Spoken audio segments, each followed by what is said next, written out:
Mic check 1 2, mic check 1 2, mic check 1 2, mic check 1 2, mic check 1 2. What's going on, people? What's going on, people? What's going on, people? What's going on, people?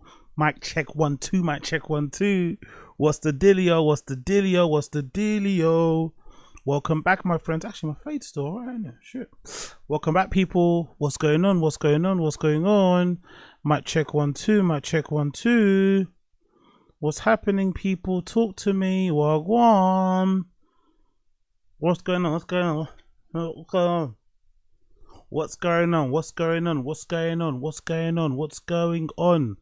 Talk to me in the stream chat right now. What are you guys saying? What you guys saying? What you guys saying? What you guys saying? What you guys saying? What you guys saying? What you guys saying? What you guys saying? What's good? What's good? What's good? What's good? What's good? What's good? What's good? What's good? What's good? Big up the stream chat. Big up the stream chat. Big up everybody in the stream chat right now. I see ya. Wagwan Uche. Wagwan Koila. Wagwan Mr. Steal Your Girl. Wagwan Carlo. Boba Fett. I see you. Younger Vibes. I see you. But who else is here? MK. I see you. Gamebred Footballer. Wagwan. BKK Confidential. Wagwan. J1B. Wagwan. Dundota. Wagwan. We got all the camera, all the audio now. Wagwan people. Wagwan people. Wagwan people. Hope you're well. Hope you well. Hope you well. We're back. Day number what? Day number 5, technically, of the fucking 30-day stream. 30-day marathon stream. We're back. Day number 5. Day number 5. Thank you for tuning me. Oh, thank you for tuning in. Not tuning me. Thank you for tuning in. I appreciate you guys so much. Make sure you smash the like throughout and subscribe. Join. Become a member. I'm trying to hit 500 members by the end of this month. It's a bit of a stretch goal. It's a bit of a moonshot. But as Brendan says, as Brendan would say, if you aim for the moon, you might land at the stars. If you aim at the moon, you might land at the stars. All right. So join, become a member, all that good shit. Become a member, all that good shit. Link is down below. But if you don't want to become a member, just like the stream, subscribe, all that good shit. Join the community of people in the stream chat. We got a good bunch on the stream chat. A little bit crazy, but a good bunch. Also got 2 of the best mods in the world in Coil and Uche holding things down. So yeah, appreciate you all, always and forever. So thank you for hanging out with me. Today was a bit of a hard on, I'm not gonna lie, man. Today was a bit of a hard on. So I was thinking, you know what, I should go out, innit? And I remembered, oh no, I got a stream. You know? So that's the good thing about a marathon. It keeps you inside. It keeps you from spending money. I was thinking I should go out tonight, innit? I should go out for a little boogie. Freddie K's playing in Fold tonight. It's a little 24-hour night thing happening. I was thinking, you know, I should be going out and having a bit of a dance, but I really need to lock in. I need to lock in and avoid doing all that and wait until the end of the month when I'm over in Berlin and then I'll party and have a good time. But I'm locking in. So all of you in the stream chat now who are locking in, don't worry, I'm there with you. I'm staying strong. Let's stay strong and lock in. No need to go out when there's no need to celebrate just yet. You know, no need to lock out when there's no need to celebrate just yet. Plus, I'm going to the gym tomorrow. Going to do a super good session, so I'm locking in. Focus only. Focus only. Big up everybody. Big up everybody. Big up everybody. Big up everybody. Big up everybody tuning in. Oh, Uche, don't say that. You're making me want to go out now. I went outside last night and woke up at 6 p.m. today. God damn it. I need that. But I'll save it for the end of the month. I'll save it for the end of the month. Yeah, exactly, Young Odd Vibes. Why go out when you can have us? Exactly. Locked in and locked. Of course, Coiler. Of course, Coiler's freaky eye. Of course. Locked in and rock hard. I thought you'd never ask, my friend. I thought you'd never ask. Locked in and ready to go. You feel me? You ready to go, huh? That's what real friends do, get me? That's what real friends do. Cocks on, you know what I mean? You're not boys until you do the little, you know. Big up Kyle in the stream chat. Big up NJ Ranger. Who watches the kids? Izanella. Who watches the kids? They watch themselves, man. This is England, bro. This is England. It's not America. In England, you can leave your kids by themselves and no one's gonna snitch. In America, you guys got too many do-gooders. You guys in America have got those people who like walk past your car after you left the car for 2 seconds with your dog in it and the air conditioning on, and they call the police. Like, shut up, man. The dog's all right. I'll be back in 2 minutes. You have to jump in there. Powerful bunch. Yeah, big up. Powerful bunch. Yeah, big up David Donovan. Big up David. Big up David. Appreciate you. Big up David. I might change it, you know, to what's I gonna change it to? What was I gonna change it to? Actually, I might change it to something. I don't know what I was gonna change it to. I need to figure out all the key sayings of Brendan and just change them. Maybe every day. Fuck it. Just have a different one every day. There's so many of his little sayings. Maybe I'll go through. I think on Reddit there's a Shulbanese document. Sorry, there's a Shulbanese dictionary or things that he's missaid or compilation. I'll probably go through that and pick something and maybe just change it every day. Fuck it. Yeah, exactly. Episode also, loads of things, isn't it? We already got the drug. You know what I mean? But yeah, big up everyone in the stream chat. Appreciate you. Oh yeah, big up Uche. Okay, lovely to hear that. Big up Uche. Celebrations in chat. Do we have yeah, let's I'm gonna do beer. I'm gonna do cheers. So I don't know, drink emojis, beer emojis in the chat for Uche. Yesterday was my last day of medical school. Guan Uche. Guan. Big up Uche. Amazing. Our resident fucking doctor out here, you feel me? Whenever we need. If ever you have a medical emergency, myself included. I love that. Thanks everybody. Free Fent for everyone. I love it. I love it. Free Fent. I'm gonna take you up on that. Don't even play those games. You know what I mean? If you have medical grade kit, you know I'm taking you up on that. Legit. I'm coming through. Hand out in all sorts. You get me? Hand out. Got my hand out like DSP. I'm coming through. Prayer hands for the Fent and the kit. Prayer hands like DSP. We begging out here. Oh, big up Uche. Congratulations. That must feel fucking amazing. Let's continue. What's I gonna do today? Oh yeah, shit. Have you guys seen this? I can't play it because I'll probably get copyright struck, but fuck it. I'll show you a little bit of it. Have you guys seen this? Please tell me you've seen this. Please tell me you guys have seen this. Look at this. Teraz vyzerá, že to tam založil Holzer hlbšie a je to hlboko. He gets a sub, right? He gets a sub. The guy taps. Let me see. Hopefully doesn't take it off. Look. Boom.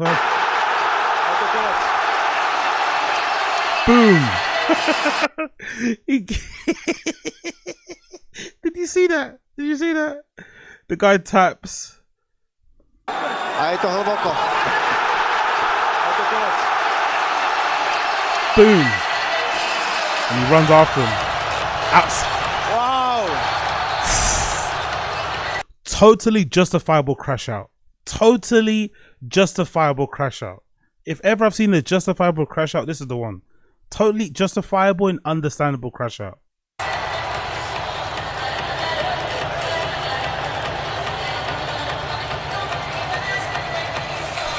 What a fucking loony. What an absolute crazy guy, bro. He bums him, whispers in his ear, then runs away as a guy, and the guy has enough and I think he gets him, innit? Does he punch him? I don't know if he connects. Hits him with the left and gets him with the right and punches him out of the fucking cage. Luckily he couldn't get him on the floor. Fucking hell. Absolute wild scenes. I think this is a Spanish promotion, by the way. Or some sort of European one. I think they're speaking Spanish. And that's RTR. I think that's a Spanish channel. Fucking crazy, innit? Fucking crazy. Anyways.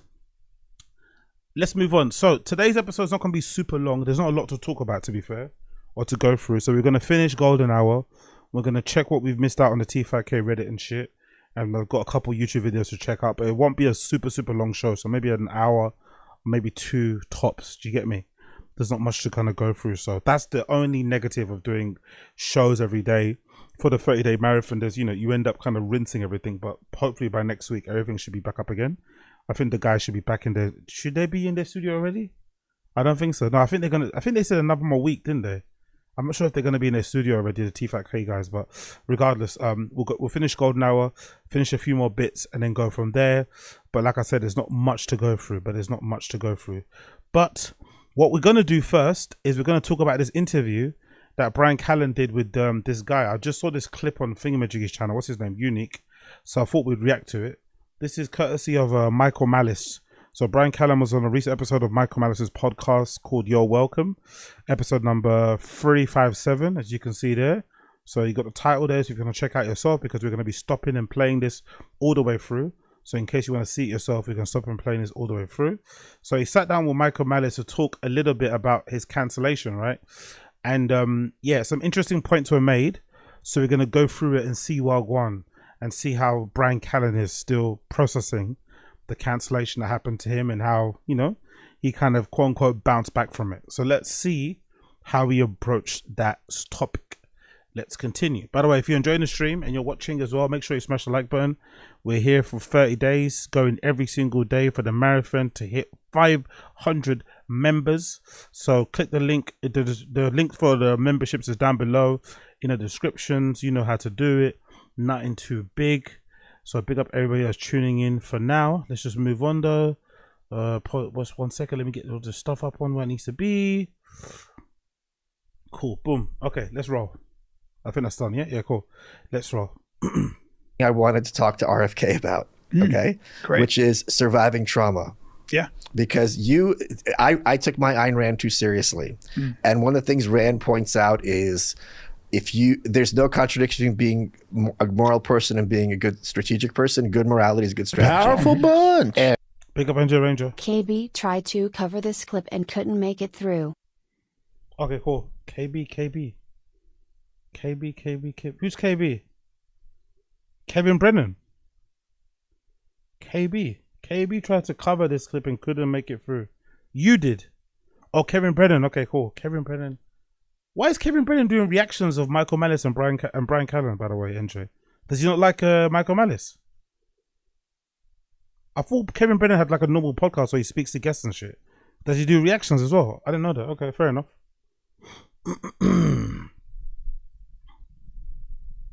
And we had dinner and you talked to me, you're like, when you were getting canceled, that I came on your show and this meant a lot to you. Yeah. Because when people go through these dark moments, you see who your friends are, who aren't.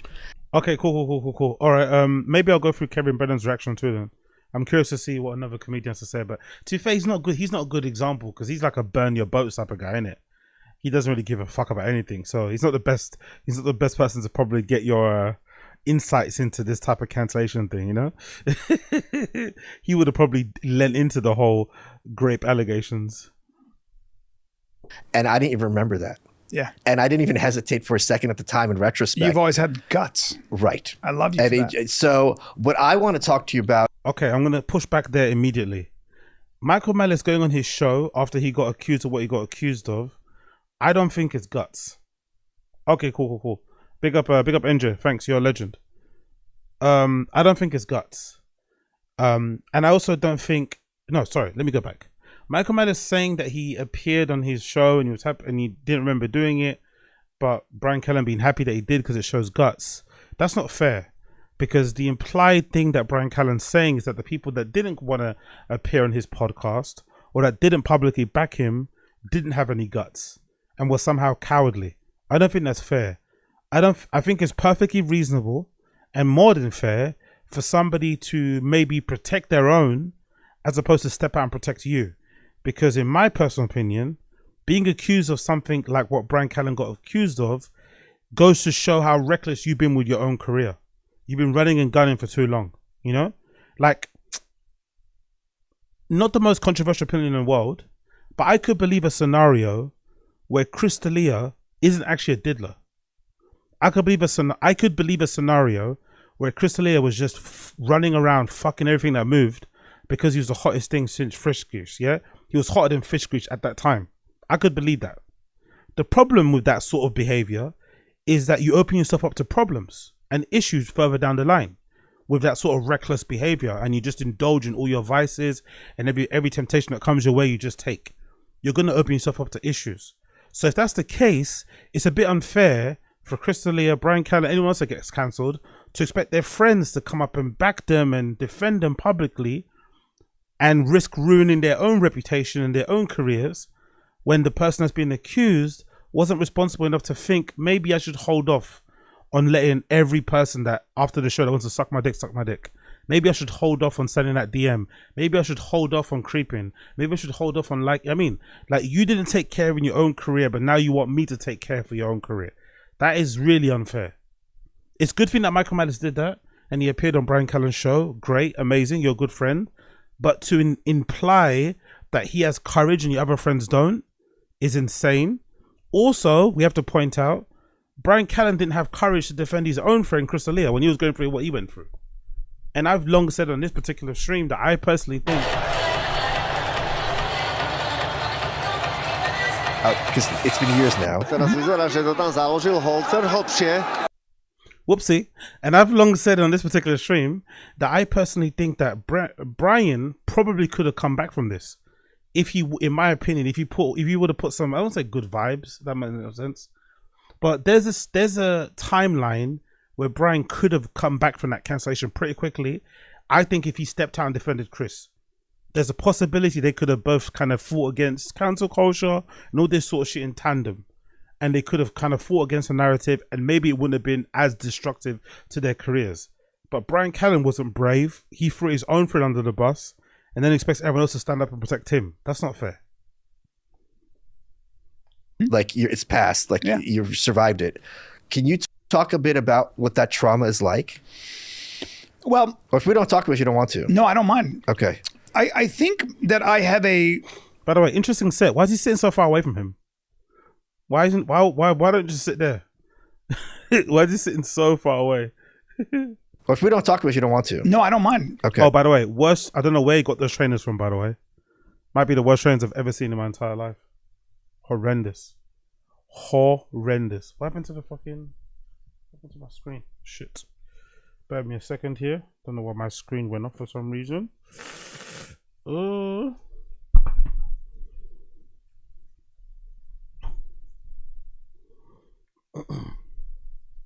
Sorry, bear me 1 second. My screen just went off. My screen just went black there. Bear with me. Black like my skin. 1 second. 1 sec. Okay, cool. We're back. We are back.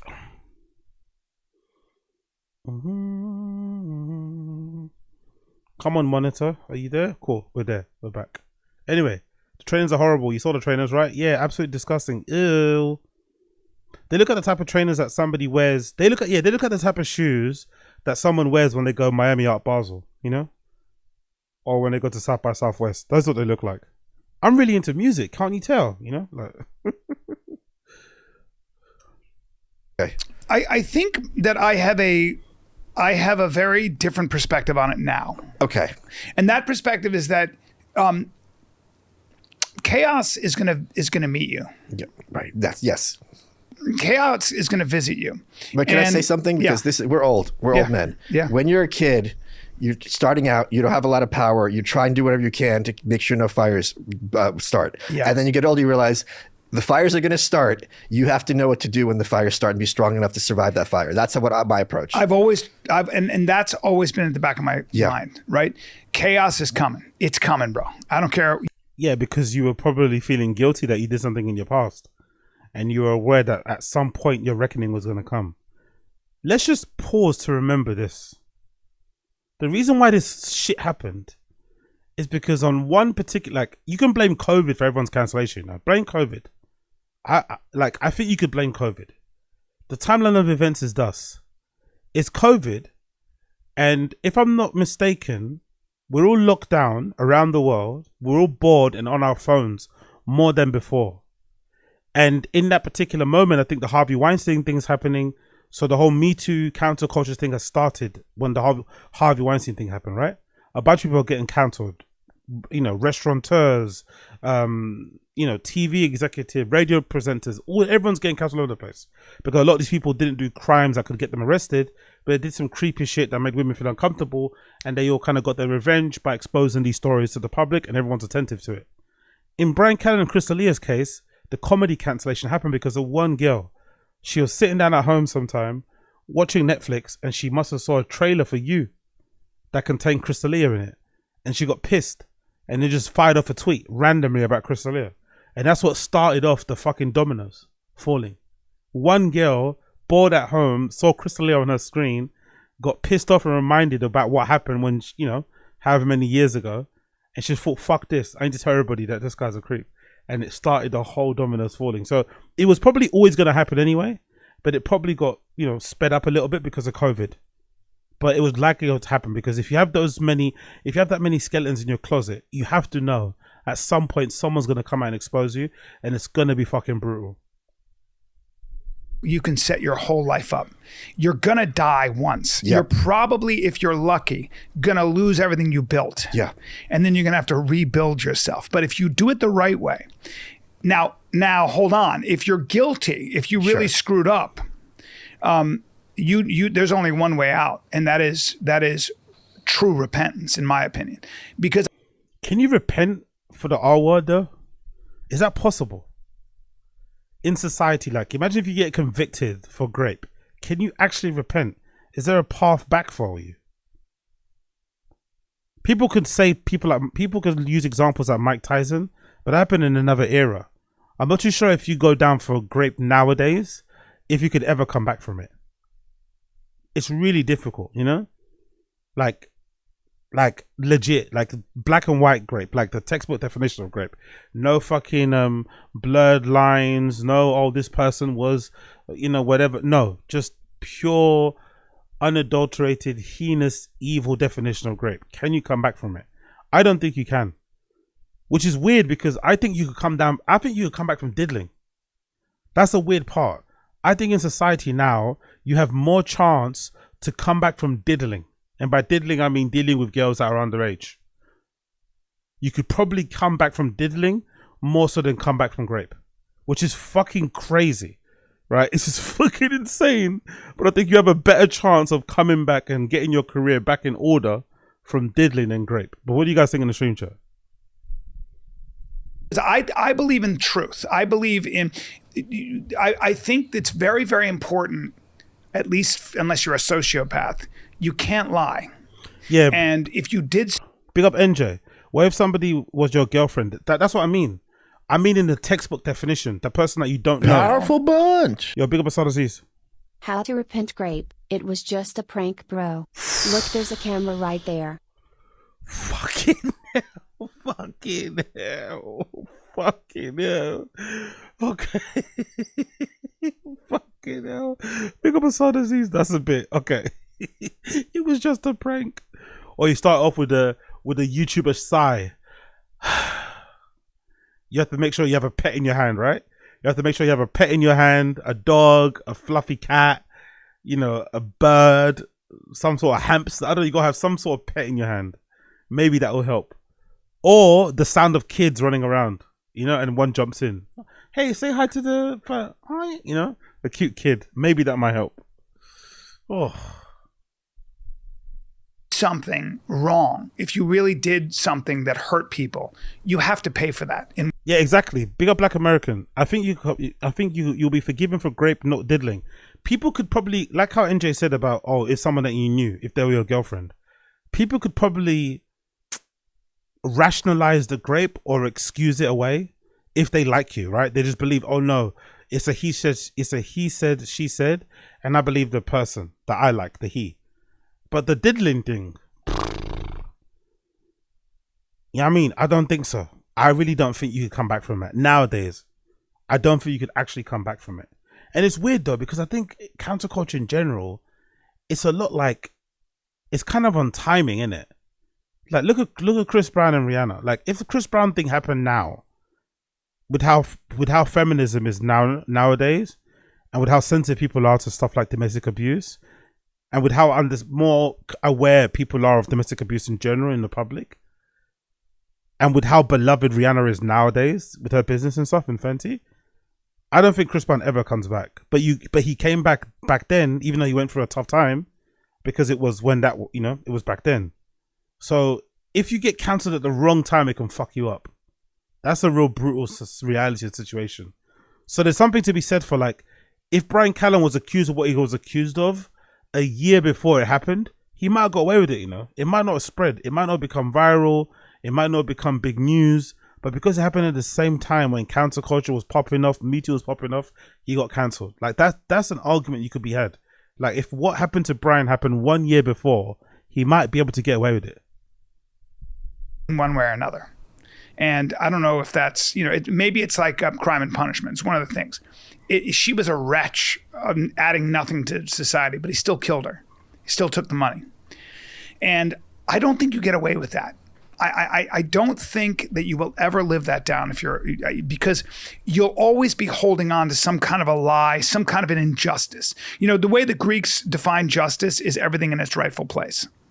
And I knew. Ayo,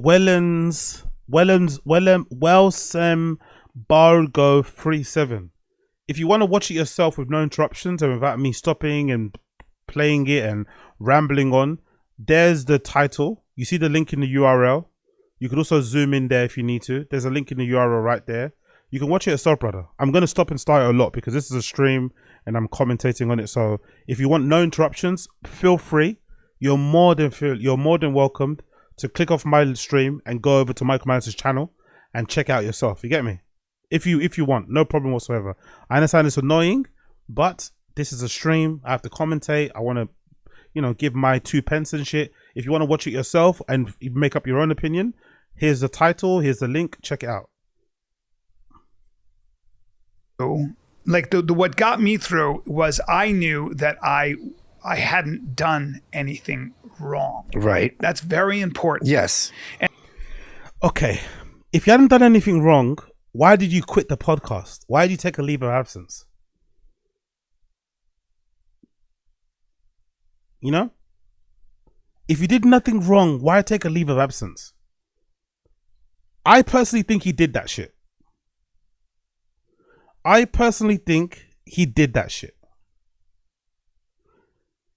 If he didn't do that shit, why take a leave of absence?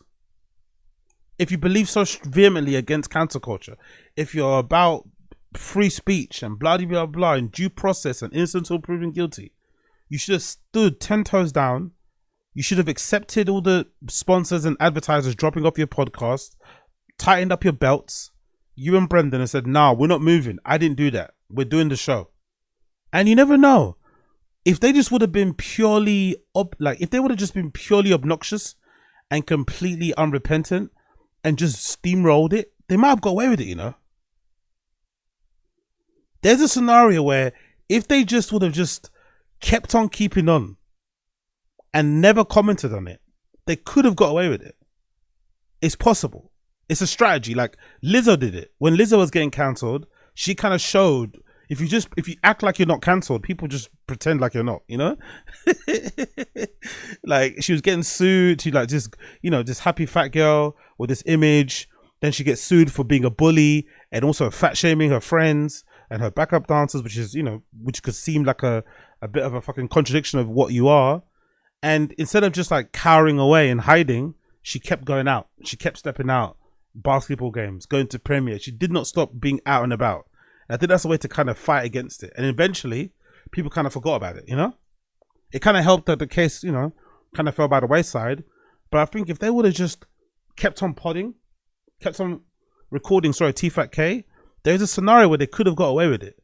But the reason why they stopped, in my opinion, is because he knew there was some truth to it. And he knew if he kept putting himself in front of the camera, if he kept talking, eventually more people would come out. The tactic of being quiet is to kind of stop the news cycle and hope that nobody else pops up. That's my opinion, but I could be wrong.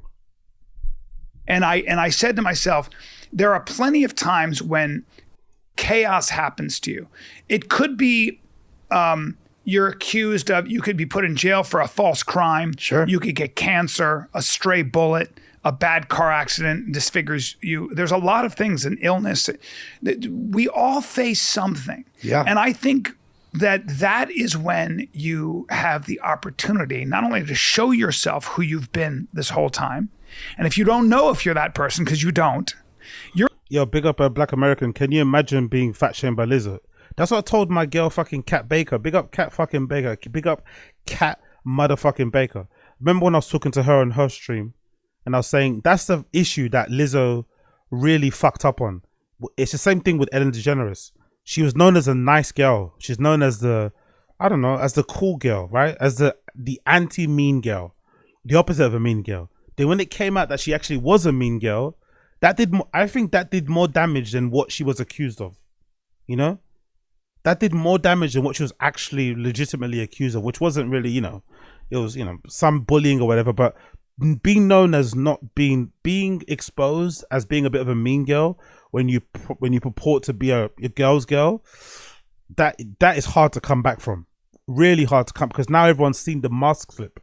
So she's kind of fucked in that regard. The only way I could see Lizzo coming back is obviously just making sick tunes, because she's incredibly talented, but she loves the drama. And maybe embracing that she's not a girl's girl and she's a bit of a meanie.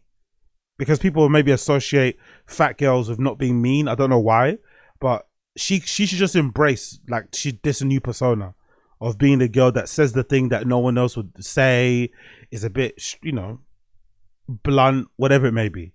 I think that might be the way to go about it. Then this whole, like, I'm happy for everybody and I'm everyone's friend. Nah, we know you're not. You're in the middle. The idea of chaos is really you're in the middle of the ocean. The sea is raging and you have no paddle and you can't find shore. Right. It's what Teddy Atlas says. You're not a doctor until there's a kid on your gurney bleeding from everywhere and there's nothing in the textbook that shows you how to save that kid. You're not a fighter until your whole game plan goes out the window. That guy knows your game plan and you have to find a way to win. Do you know what all my comic friends told me to do? The one piece of advice they all had? And Roseanne said this yesterday. You have to bomb. You have to bomb. You have to go up there and bomb and know what to do when you bomb. What? How are you just discovering this now? Hold on. Is Michael Myers doing stand-up now?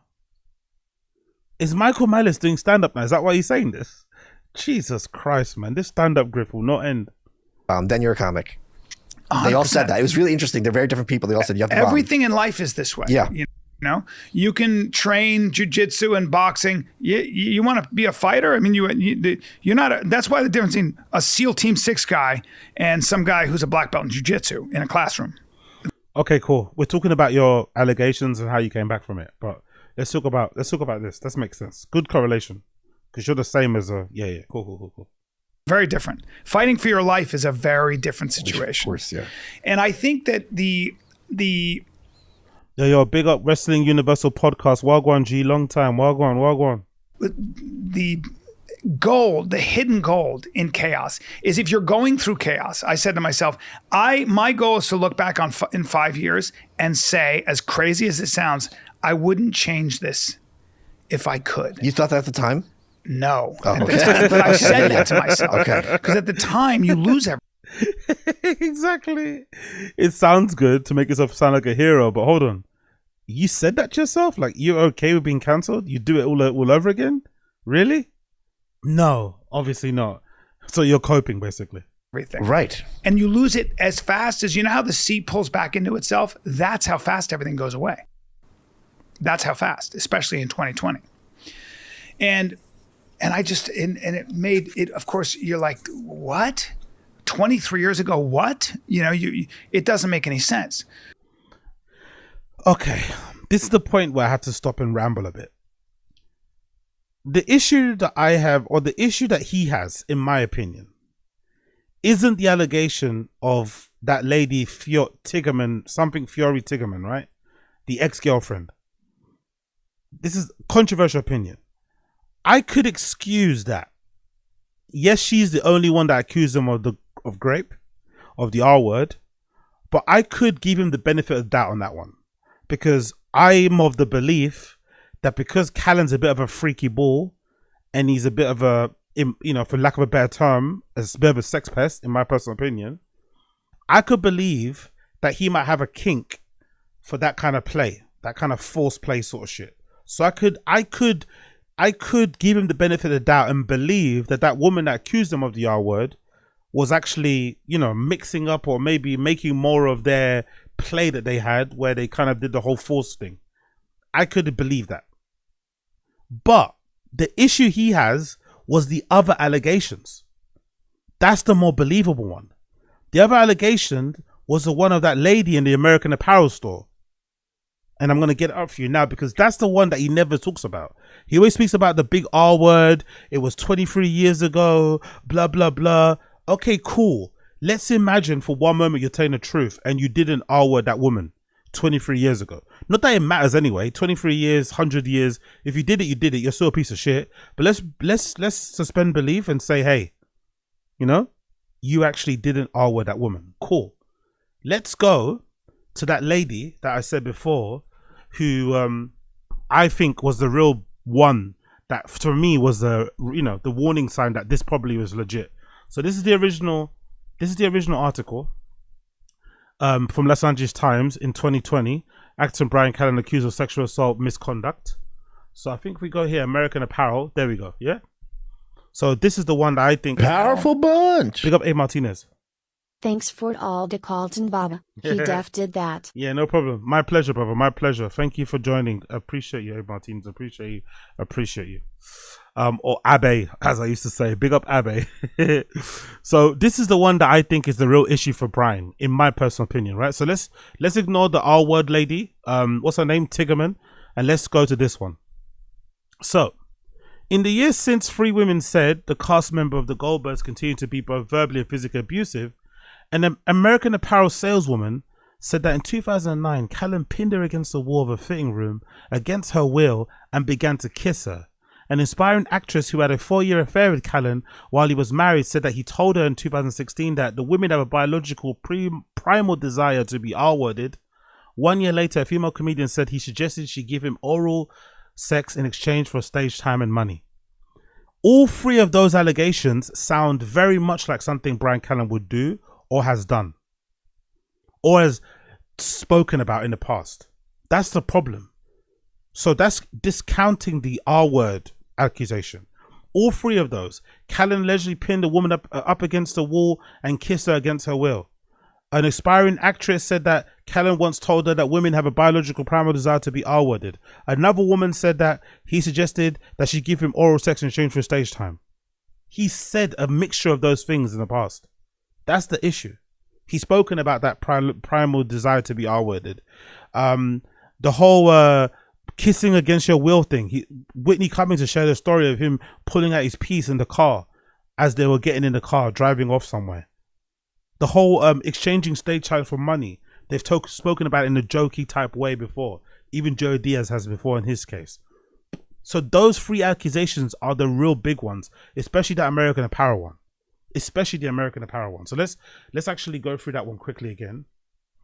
There we go, here. This is the one that's really, really, really dicey. As Callen's star rose, other women said his brazen behavior continued. In 2009, Callen walked into the American Apparel store in Pittsburgh. Rachel Green, an employee there, had no idea who he was, but her colleagues recognized him, pulled up at IMDb to show her his credentials. The actor, meanwhile, had ventured to the second floor of the store, an area that required employee supervision. So Green trailed him upstairs and helped him gather clothes to try on. He was friendly, she said, though he did emerge from the fitting room wearing only his boxer briefs numerous times. 2009, American Apparel store. Callen goes there to try on some clothes and he decides to run around the store in his underwear, kind of being a little bit inappropriate while the girl's trying to help him out with clothes. Does that or does that not sound like something Callen would do? That's the problem. And in this article, the girl's colleagues, right? I think this girl's colleagues at the time, this girl's colleagues kind of confirmed the story. The journalist went back and called them, the people that she worked with at that time, and they corroborated her story. So how do you explain this? You know, that's still bad. That's still probably worth a cancellation. You know, you're probably still going to get dropped from Netflix for this.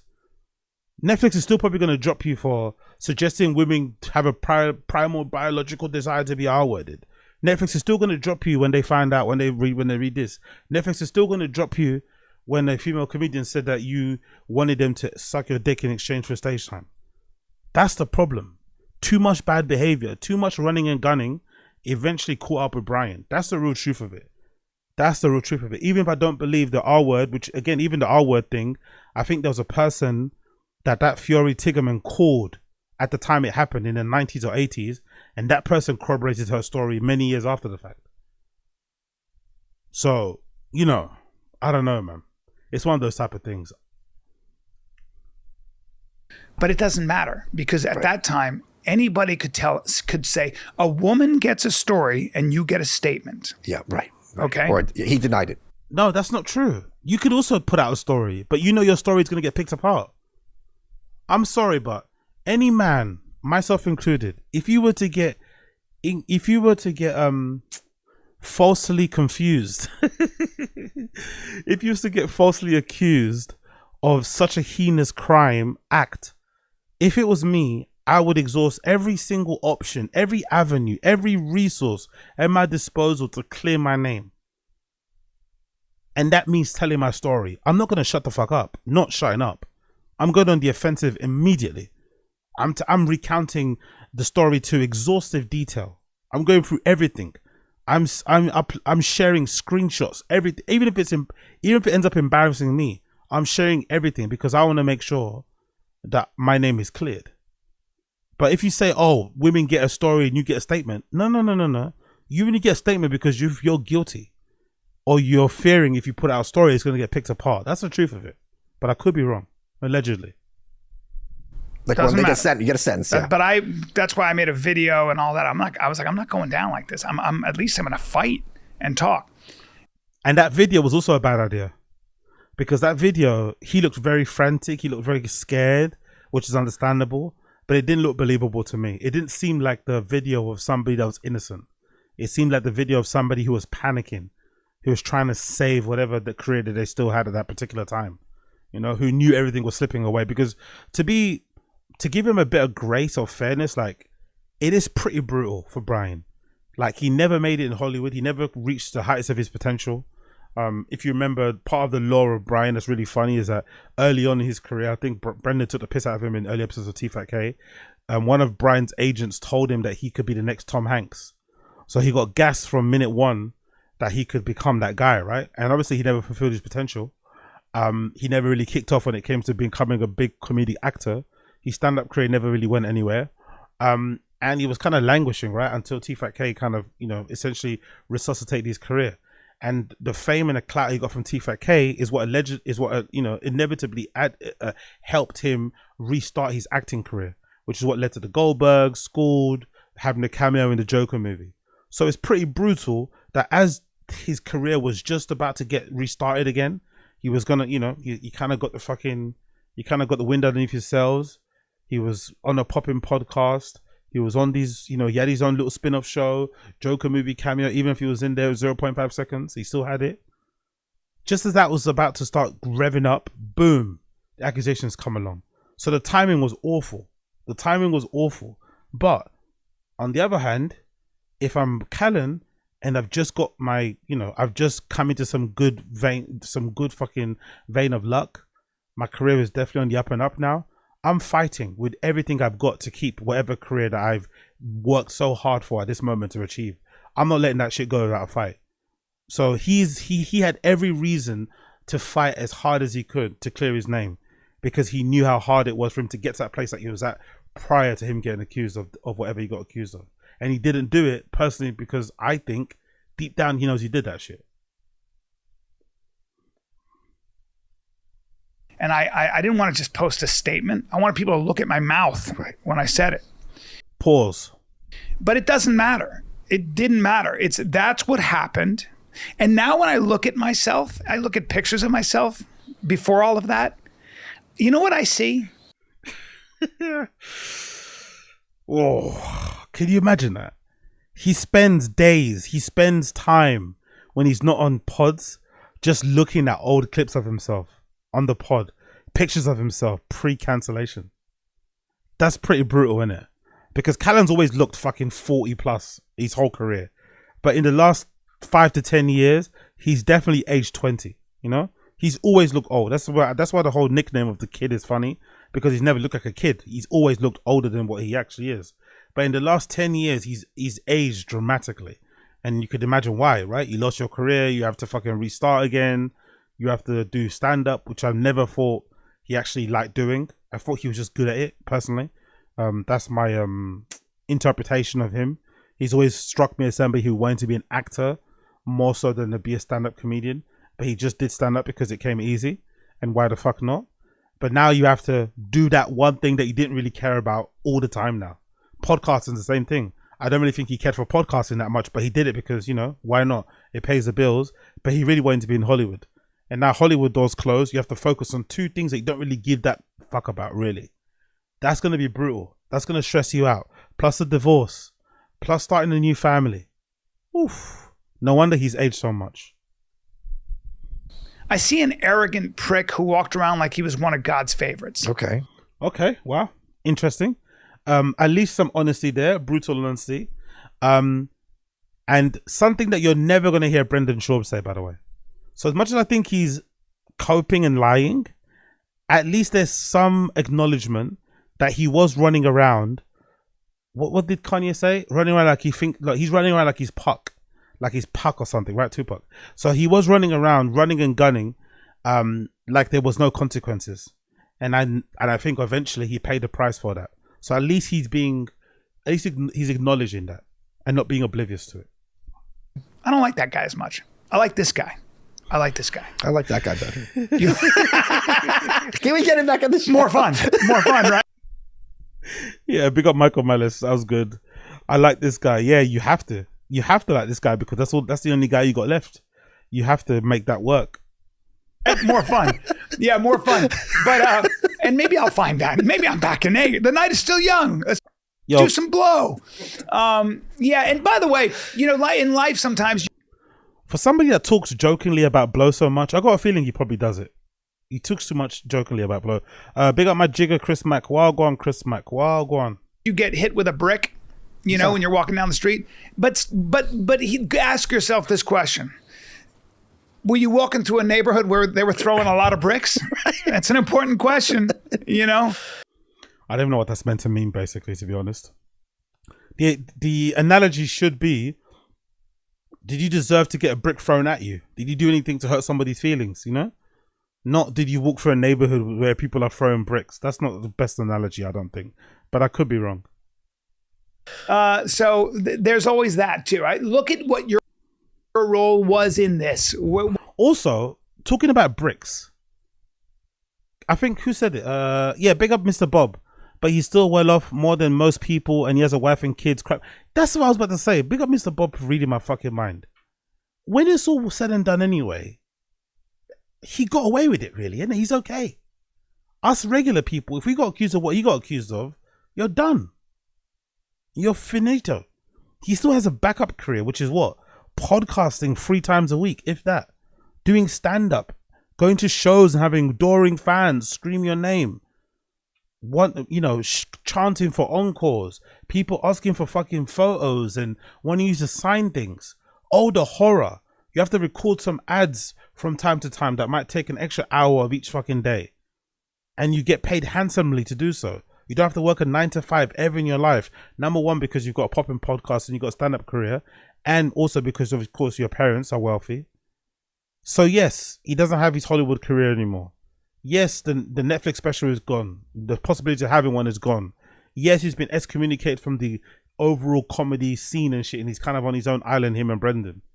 But he's still got a pretty decent life, right?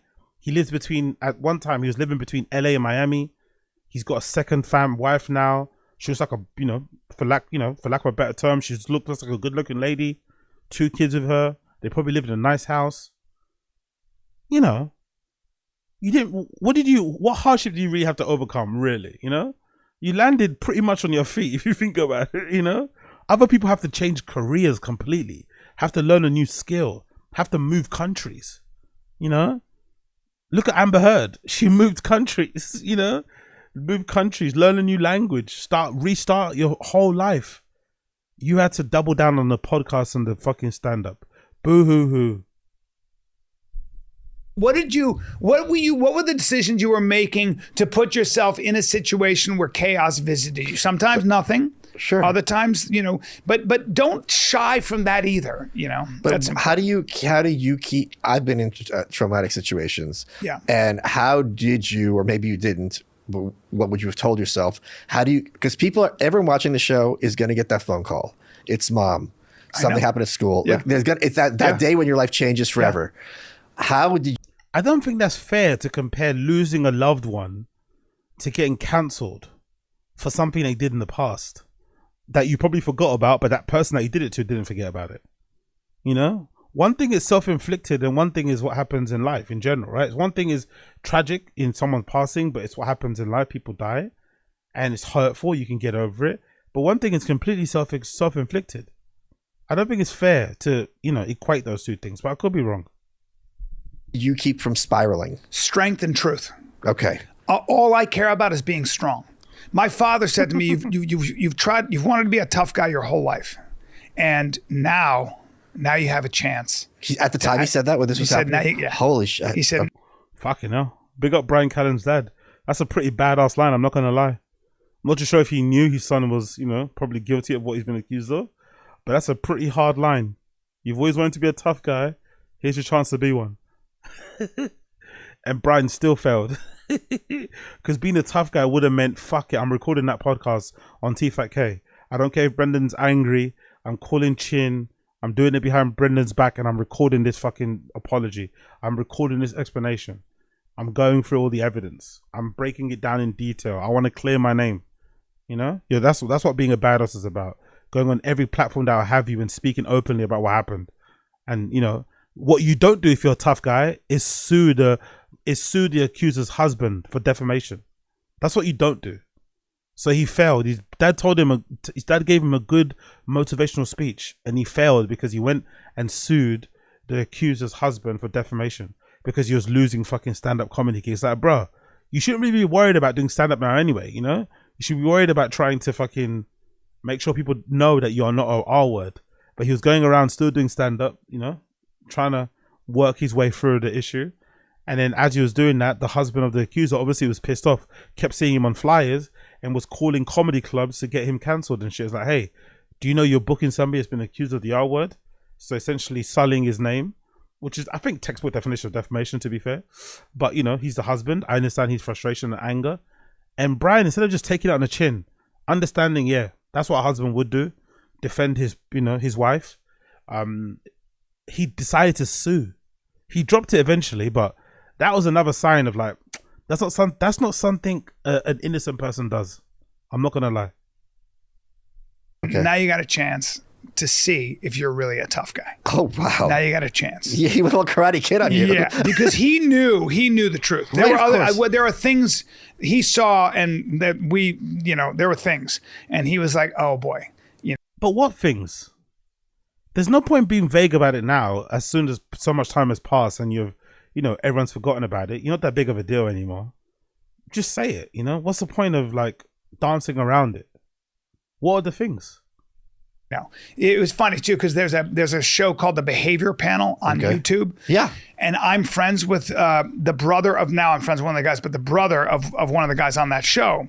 He called my friend and said, "Hey, we were going to do a thing on him because they read." They read whether you're lying or not. For the FBI and CIA, you give yourself away with your face and all this stuff. And they watched my statement. And they watched I did a podcast with Steven Crowder and then Candace Owens, and they watched them because they wanted to break me apart. And he called my friend and he goes, "Hey, just so you know, your buddy's telling the truth. We just thought you should know that." Oh, wow. He's like, we were going to do a show on him, but there's nothing to do. We're doing the most boring show. That's kind of cool. Come on, Brian. Come on, Brian. Come on, Brian. This is embarrassing, bro. That is embarrassing.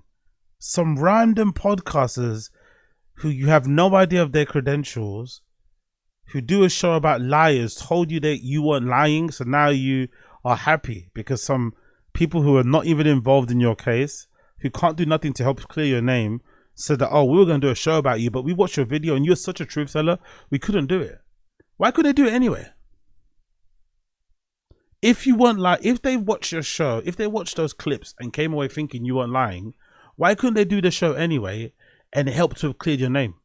And then you could have reposted that on your profile and said, hey, these people know what they're talking about. They're you know, they're seen as experts. listen to them, or check this out. What do you think? You could have done that. That probably would have helped your case. What a weird example. What a bizarre example to fucking to use as a way to clear. I know he's probably just frantically trying to say anything, but surely you just reiterate that, hey, I didn't do it, you know? I didn't do it. I would never do such a thing. Me and this person had a history, but everything was consensual. I maintained that. My story has never changed. You know, you don't say, oh, some podcast that spots liars said that I wasn't lying. Huh? Cool. That is now, really cool. now, did I tell anybody that? No. Does it matter? No, it would. None of it would matter. It does. So why are you mentioning it then? If it doesn't matter, why are you mentioning it? Why are you mentioning it now if it doesn't matter? Doesn't matter. That's the truth of what happens. It doesn't matter. But it's kind of nice to know. Kind of nice to hear. But what? Don't get me wrong, right? I'm not denying that this stuff is hard. Because I've never been through something like this, and I will never will, because I've never done such a thing. Right? But there's no denying the way that he dealt with it was giving off someone that was guilty. I think we could all just, even from a neutral point of view, even if you're the biggest TFATK fan, the way he dealt with the allegations, even if you don't believe the allegations, he kind of dealt with them in a way that someone was guilty. Because if you're innocent, I don't think you could let somebody say that about you.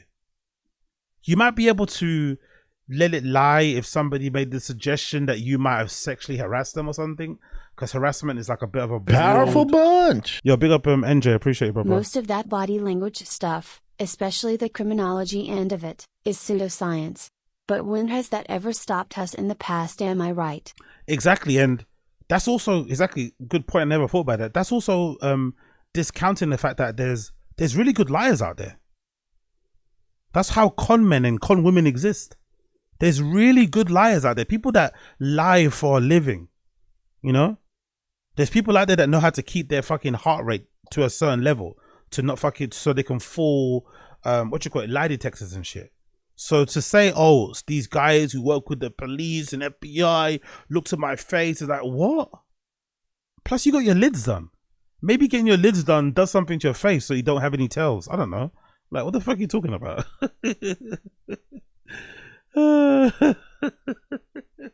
It's so fucking stupid. It really is. It's the worst thing to use as an example.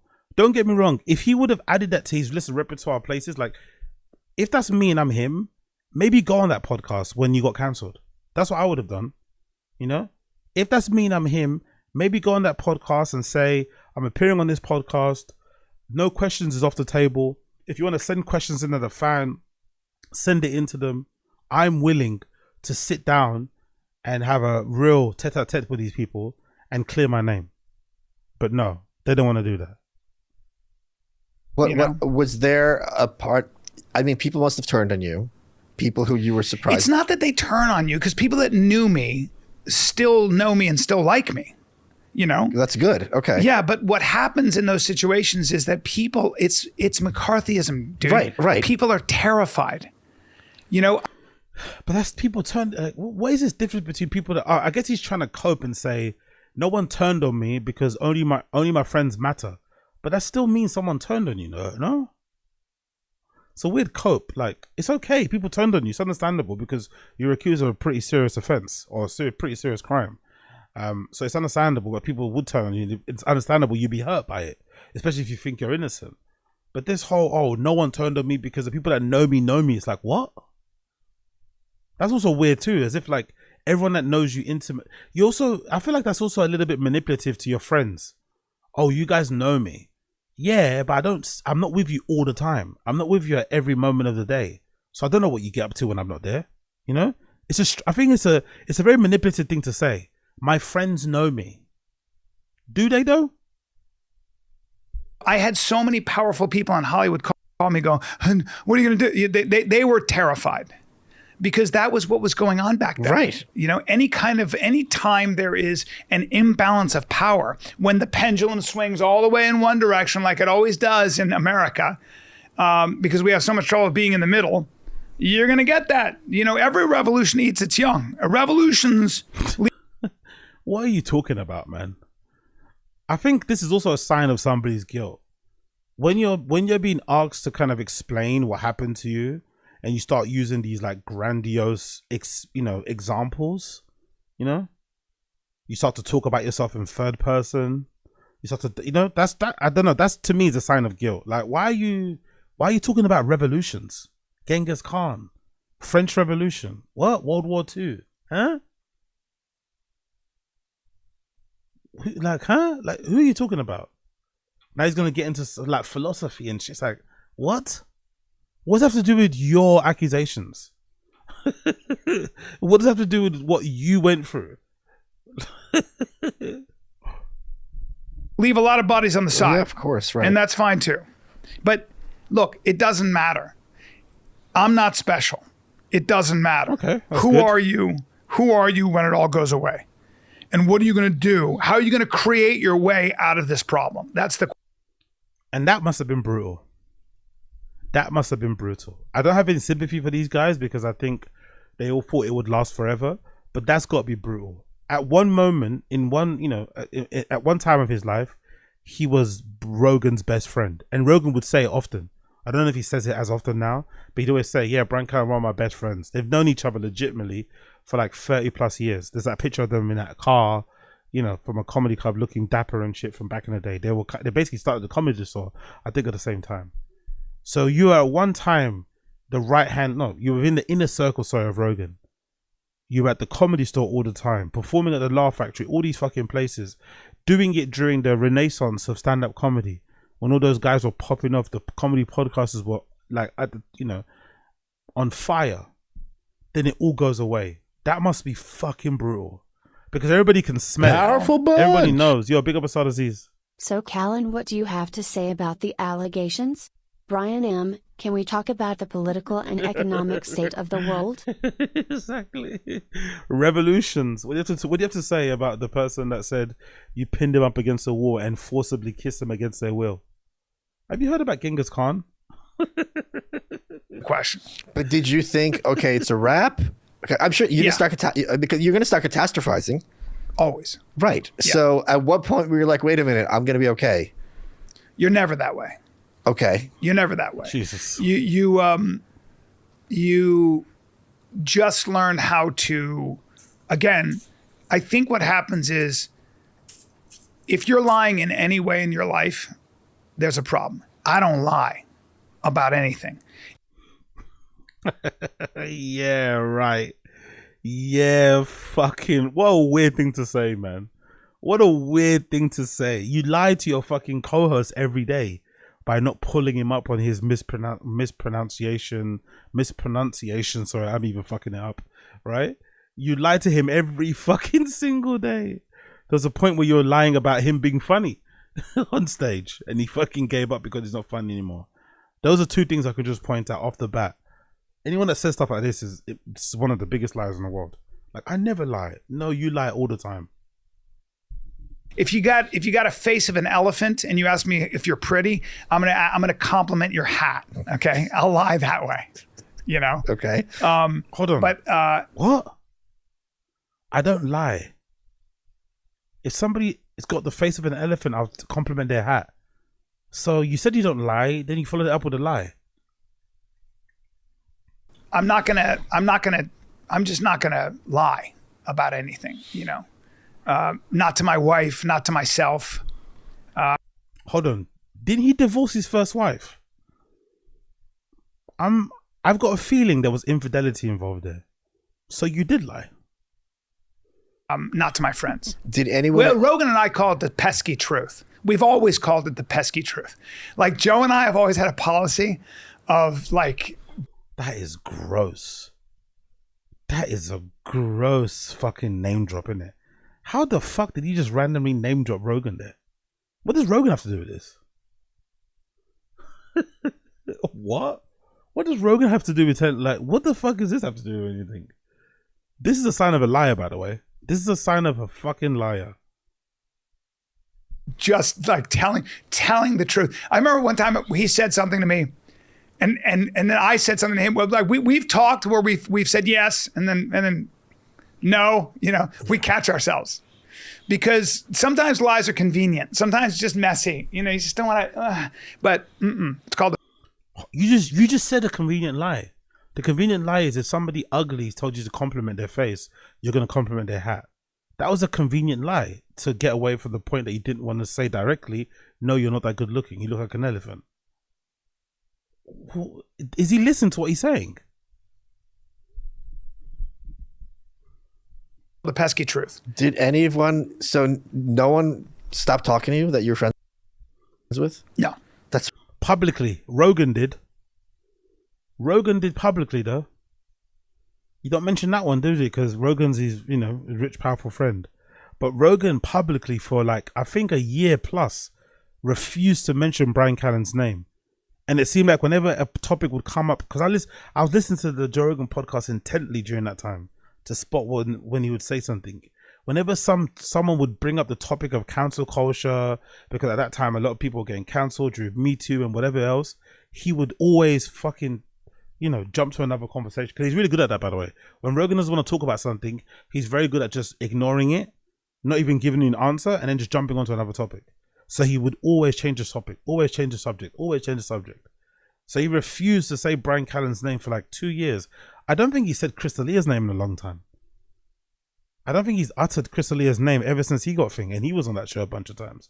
So publicly, Rogan distanced himself from Callen super hard. Eventually, he brought him back into the fold, but he acted like Callen wasn't alive for a long time. I mean, you're very fortunate in that regard. Yeah, because I'm a good guy. Yeah, but people are weak. It's not a reflection on you. People are afraid. Yeah. So they might run. That's what I'm saying. Yeah. But Michael Malice is smelling bullshit. Michael Malice is smelling bullshit. He's like, hold on. So none of your friends left you. Everyone believed you. If that's the case, then why are you on my show? Why are you releasing your specials on YouTube? If everyone believed you, and they're all people that are noteworthy people, and they probably have connections and shit, then surely the industry would have also seen that and taken note and maybe also helped you get back on your feet. Why is that not the case? Just you always know that anytime anything happens to you like this, if whatever it might be, you're gonna lose everything and make peace with that. It ain't gonna be the same. You're gonna lose it. But did you lose everything? Yeah. What? I mean, remember, as Unique pointed out in his video, he had a comment. I don't know why that was. Again, Netflix know how to waste some money in it. For some reason, Netflix signed off on a show with Brian Callen and Chris D'Elia. And if I'm not mistaken, it wasn't even like a sketch. Wasn't it like a competition show? If I'm not mistaken, it wasn't, because I think it would be a good idea if they would have done some sort of like back and forth razzing show or something. I don't know, whatever they used to do on 10 Minute Podcast. But if I'm not mistaken, it was some sort of competition-y type of show, if I'm not mistaken.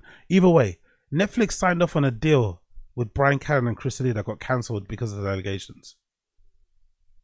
powerful bunch. Big up Coiler, appreciate you, brother. Callen's Nosferatu is Neil Strauss.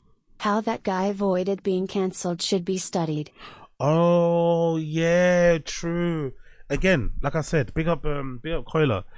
I think, unfortunately, for some people, the timing is everything, isn't it? The timing is everything. If you're Neil Strauss and you release the game today, if you're Neil Strauss and you publish the game today, could you imagine what would go down?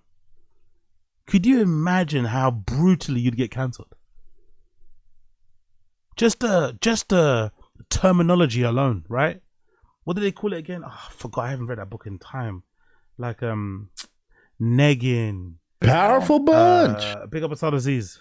As the great poet Thugger once said, I still want to see you eat, just not at my table. I think Joe Rogan bums Thug. Exactly. What a reference. What a fucking reference. Big up Asad Aziz. Just not at my table. It's fucking hilarious. But yeah, man, like, I don't know, man. A lot of this, like Colin said, a lot of this cancel culture people, like, they just need to be grateful that it happened nowadays, where you can kind of resurrect yourself. Because nowadays you can't really be cancelled. If you have your own fan base, if you build your own, yeah, like Andrew Tate has basically showed that. Andrew Tate has been accused of some of the most heinous crimes ever, but because he's got his own fan base, he can never really be cancelled because he doesn't rely on anybody's, he doesn't rely on anybody to make his living. He only relies on his fans. He doesn't rely on institutions or corporations or networks and shit. So he can't be cancelled. So this is the best time ever. Weirdly enough, we're living in the best times ever to be a scumbag. If you want to be a scumbag openly, if you're an unapologetic piece of shit, you can get away with it nowadays. You can get away with it now. Look at Trump. Trump got elected. We had a Boris Johnson here in the UK who was a piece of shit. Elon Musk, piece of shit. Pieces of shit now being heralded, And if you're unapologetic, if you're brazen with it and you have a fan base, you'll be cool. If you rely on a salary, you're fucked. You weren't homeless. No. I mean, like career-wise, opportunity-wise, all that stuff. It just dried up. Yep, all because somebody told a story about me from 23 years ago. Yo, big up Michael Malice for the perspective. You weren't homeless though, were you? No, but it took everything. Yeah, but you weren't homeless. You didn't have to go work at fucking Trader Joe's. You're okay, You've not worked a day in your life legitimately, like a 9 to 5. You'll be fine. And is that still the case? I don't know. Yeah. Now I have a podcast. Now I'm doing, I do stand up and I just keep moving forward. So yeah, that is yeah. That's still a refusal to accept the reality. I think he's still hoping he's going to get that call. Maybe if he was 20 years younger, he could have had a way back into Hollywood. But, it's not happening. It's not happening. They're probably all set on like old white guys. It's not as much, no. Wow. But I don't think about it. I don't rely on it. Yeah, you do. Anything. I rely on myself. And I rely on the opportunities that I create now. Folks, if you're... Well, that's it. There you go. That's Brian Callen's very lengthy, very wordy reply, an explanation for everything that he got cancelled for. Like I said, I personally think, although the R-word allegation was crazy and, wild, if I was to be charitable, I could believe him if he said that was too long ago to believe that, right?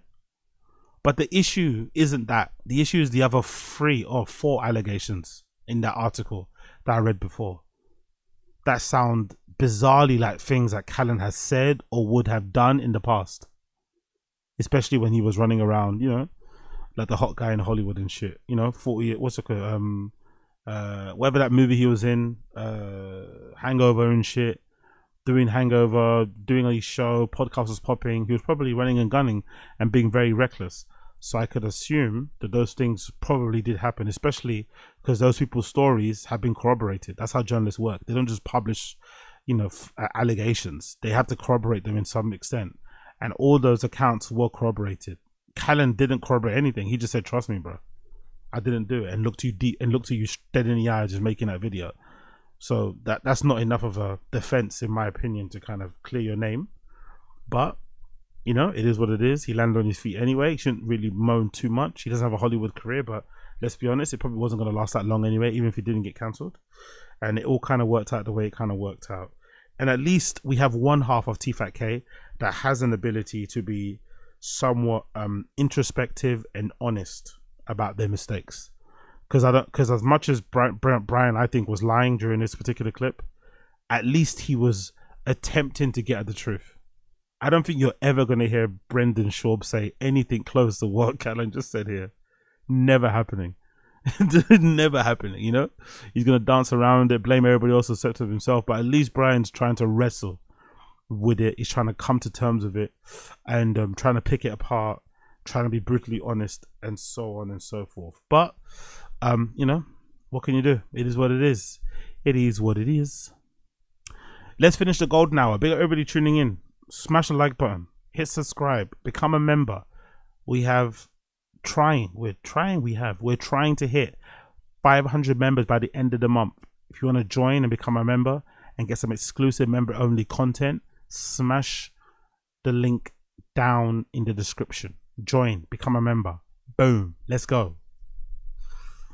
Sometimes you're the Ray J. Right. Not everybody gets to be Kim. Right. Well, Ray J, but he's doing fine, right? well, right? He's got the fucking. His sister killed In guy. comparison. Well, one's a billionaire, I mean, but he's okay. I've been hearing about you. Here it goes. Look. You being Look at the hat. accused of sexual acts with other people's. They act like it's wives. one take. Bro, what you talking about? Everybody gets to be Kim. Sorry about that. Sorry about that. Sorry about that. But He's doing fine, Sorry, that's my mistake. My computer's been a bit dodgy. Apologies. right? well, right? He's got the fucking. His sister killed In guy. comparison. Well, one's a billionaire, but he's well, okay. president. I've been hearing about you. Here it goes. Look. You being Look at the hat. accused of sexual acts with other people's. They act like it's wives. one take. Bro, what you talking about? We all one crew. Me. Well, that's just funny. You never seen this? Yeah, Look. yeah, yeah. No, this is nobody. Yeah. This is just funny. Bitches like me. He giving me crazy. Just say it to me. Whatever happened with me and Lyric. Because the editing is just so bad on this. I didn't do nothing. What was it? You know they had a conversation with him after this. Ray J, look, if you keep moving, that one, wow. Isn't it funny? I know. I think that. So here's the deal. It just. Yeah, I mean, I get it, but when you talk to it, But the thing about Ray J that he can be funny is Yeah. because he's not trying to be. Yeah, he's funny. He's letting the circumstances be Yeah, funny. it's so funny. And that is Oh, look, a comedian explaining to us why a joke would work. That's what we really needed. Thank you, Eric. Thank you for clarifying why that clip was funny when it dropped, 4 years ago. Thank you. the hardest thing for people to understand. Yeah. yeah, You know what I mean? true. So I give him credit for that. Remember that song, "Sexy Can I?" Dun, dun, dun, dun. That shit slap. Slap. And then his, remember his sister's Dicks Monica. all in my ass. Is it Monica or no? What's his sister's name? Yeah, Brandy. Monica, you know. Fucking hell. She killed a guy, got off. Brandy. Ran over a guy, Brandy? got off. Pull Let me up tell you Brandy. what I like about Brandy Pull up right Brandy, now. Is she's turned into a thick auntie like this. Really? Really? She's an Boing, actress now. boing, boing. Brandy.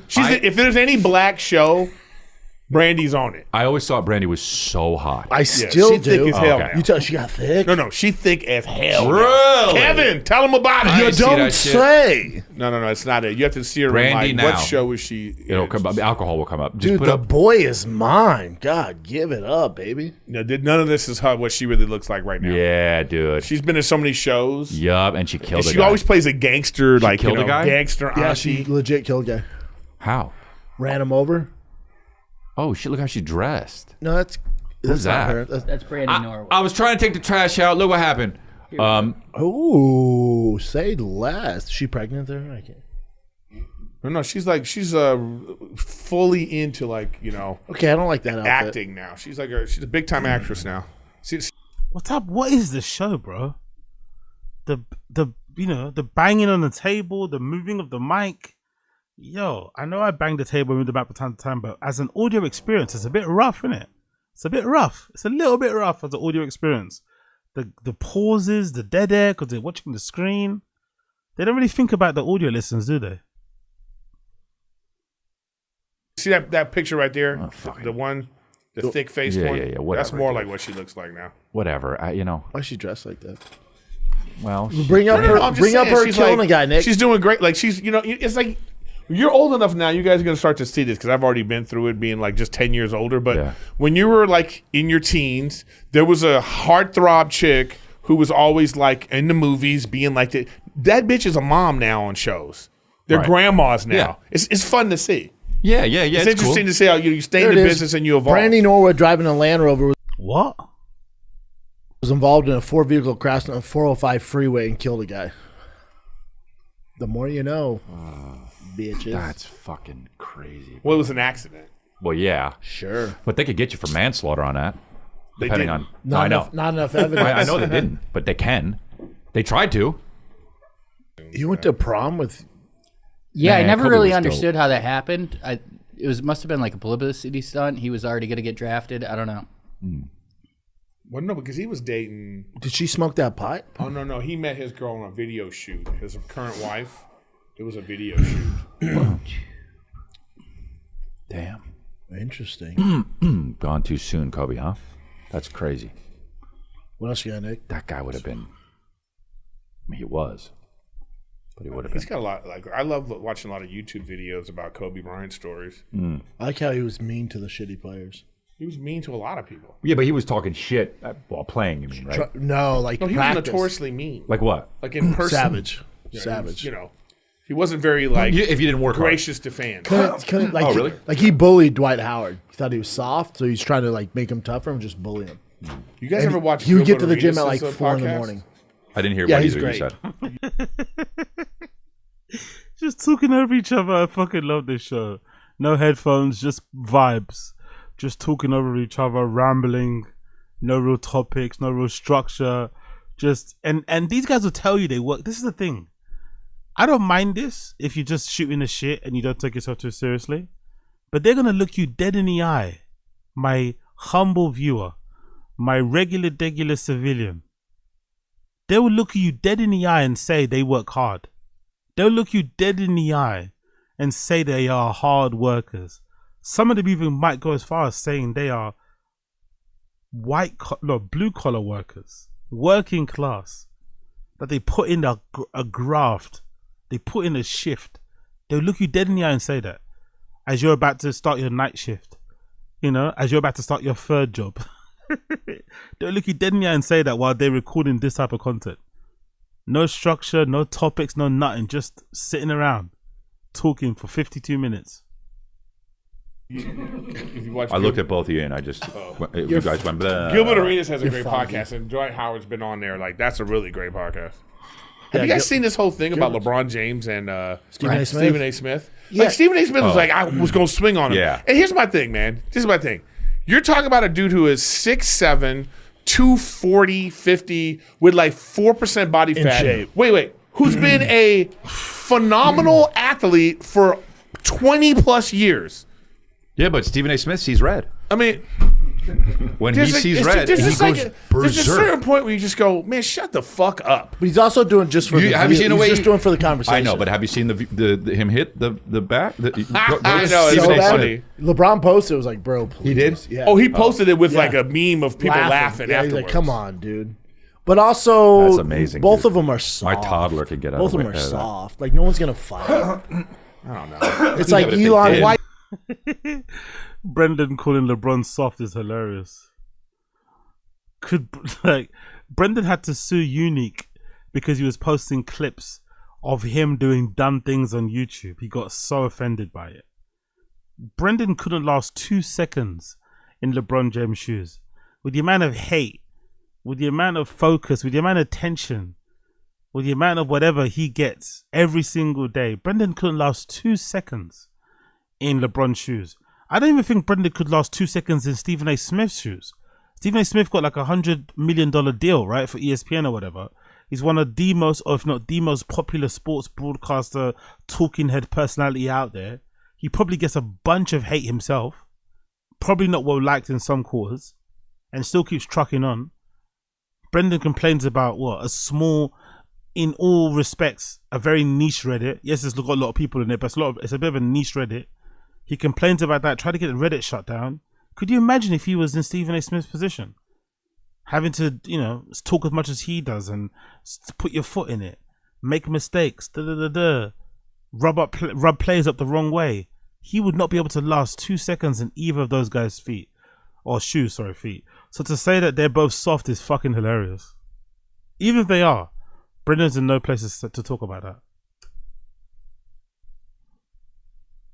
I even say that though. He did say I would have got my ass kicked, Still.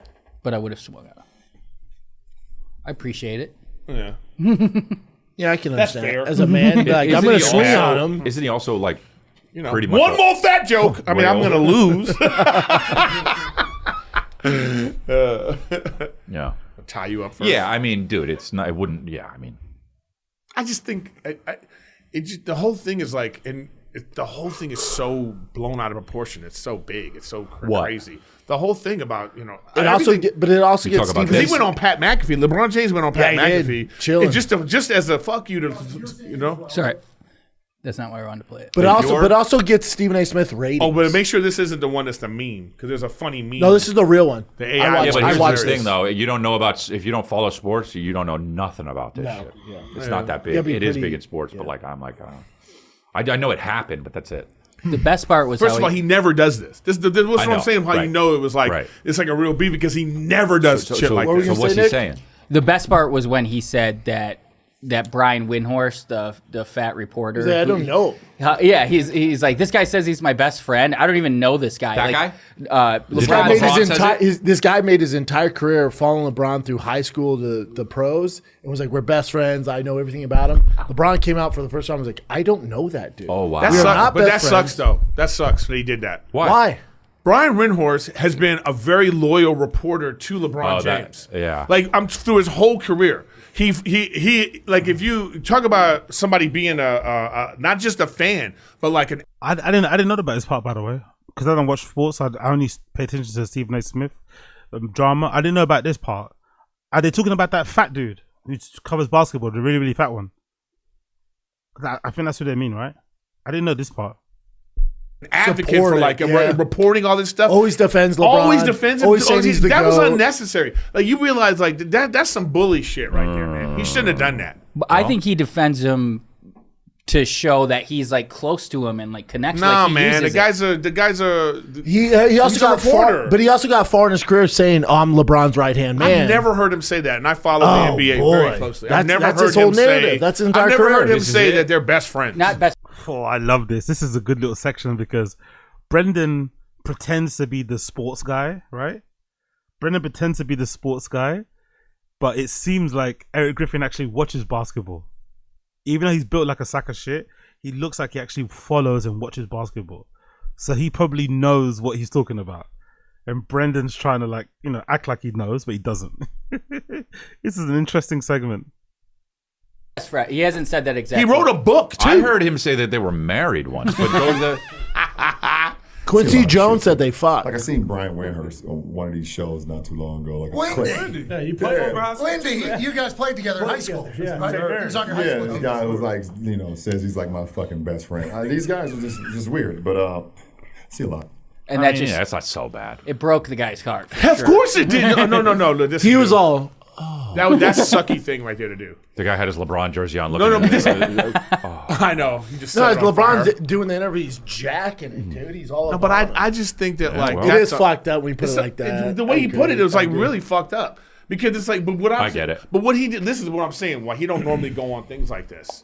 That's like, I don't know. Like, if he had to do it again, I guarantee you he wouldn't say that. You know? Yeah, you're probably right. It's fucked up. Yeah, he wouldn't say that because it's like this guy's been like. I think I'm pretty sure Brian Windhorst wrote a. What the fuck is Chris D'Elia doing? He wants to go home, innit? Chris D'Elia wants to go home. Look at the noise he's making in the background. What the fuck, bro? Audio is not king on this podcast, isn't it? What the fuck is he doing? Guarantee you he wouldn't say that. You know? Yeah, you're probably right. It's fucked up. Yeah, he wouldn't say that because it's like this guy's been like. I think I'm pretty sure Brian. What the fuck? Windhorst wrote a book about what the friendship. Miami. It'd be crazy. It's like it's like an AI. It's like a Photoshop picture. He's obsessed with him. Yeah, He's clearly obsessed with him. I just from following sports and watching debate talk shows every day. I watch them every day. Yeah, and I know how this guy talks about LeBron James. That's unnecessary. That's actually messed up. Yeah, I it's don't like fucked. that. I agree. It's fucked up. I agree. Yeah, it was fucked up. Yeah, man. Is that it, Nick? No, we got a little bit more.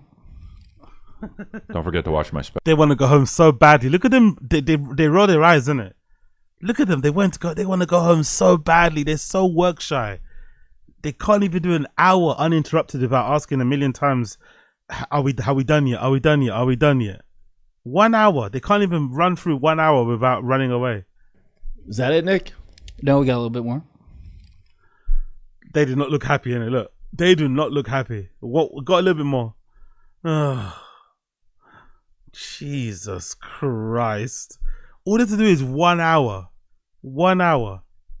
And no, let's be charitable. They have to do an hour 20-minute work. What, 20 minutes that includes the ad reads. 20 minutes includes the ad reads. 1 hour and 20 minutes worth of work, and they can't resist the urge to say, "Are we done?" Oops, sorry, I'm about to yell. Are we done yet? Don't forget to watch my special. 12 It's on minutes. YouTube. Yeah, I think that's the fucking spirits of Eric Griffin making me hiccup there. I think that's all that bad karma coming towards me. check it out. When we talked about it 8 years ago when it came out, I said it was very good. It's very emotional. It's another side of Chris you've not seen before. You know, it's hard for people to talk about certain things that they go through in their life, and to make that stuff funny and relatable, which is one of Chris's gifts. This is a great special to watch, and I hope that people watch this and see him in a different way, and let's move on with our lives. You know? God almighty, Eric, bro. As Kino Casino would say, the sweeping for Chris D'Elia is weird because I'm pretty sure he wouldn't do this for you. I'm pretty sure he wouldn't do this for you. He probably wouldn't even recommend people watch your special, and he definitely wouldn't sweep for you in a way that you're sweeping for him if you were accused of diddling somebody.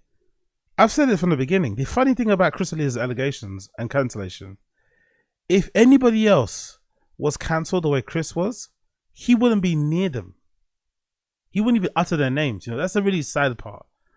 Call Brandon a lot of things. He's a douchebag. He's a bully.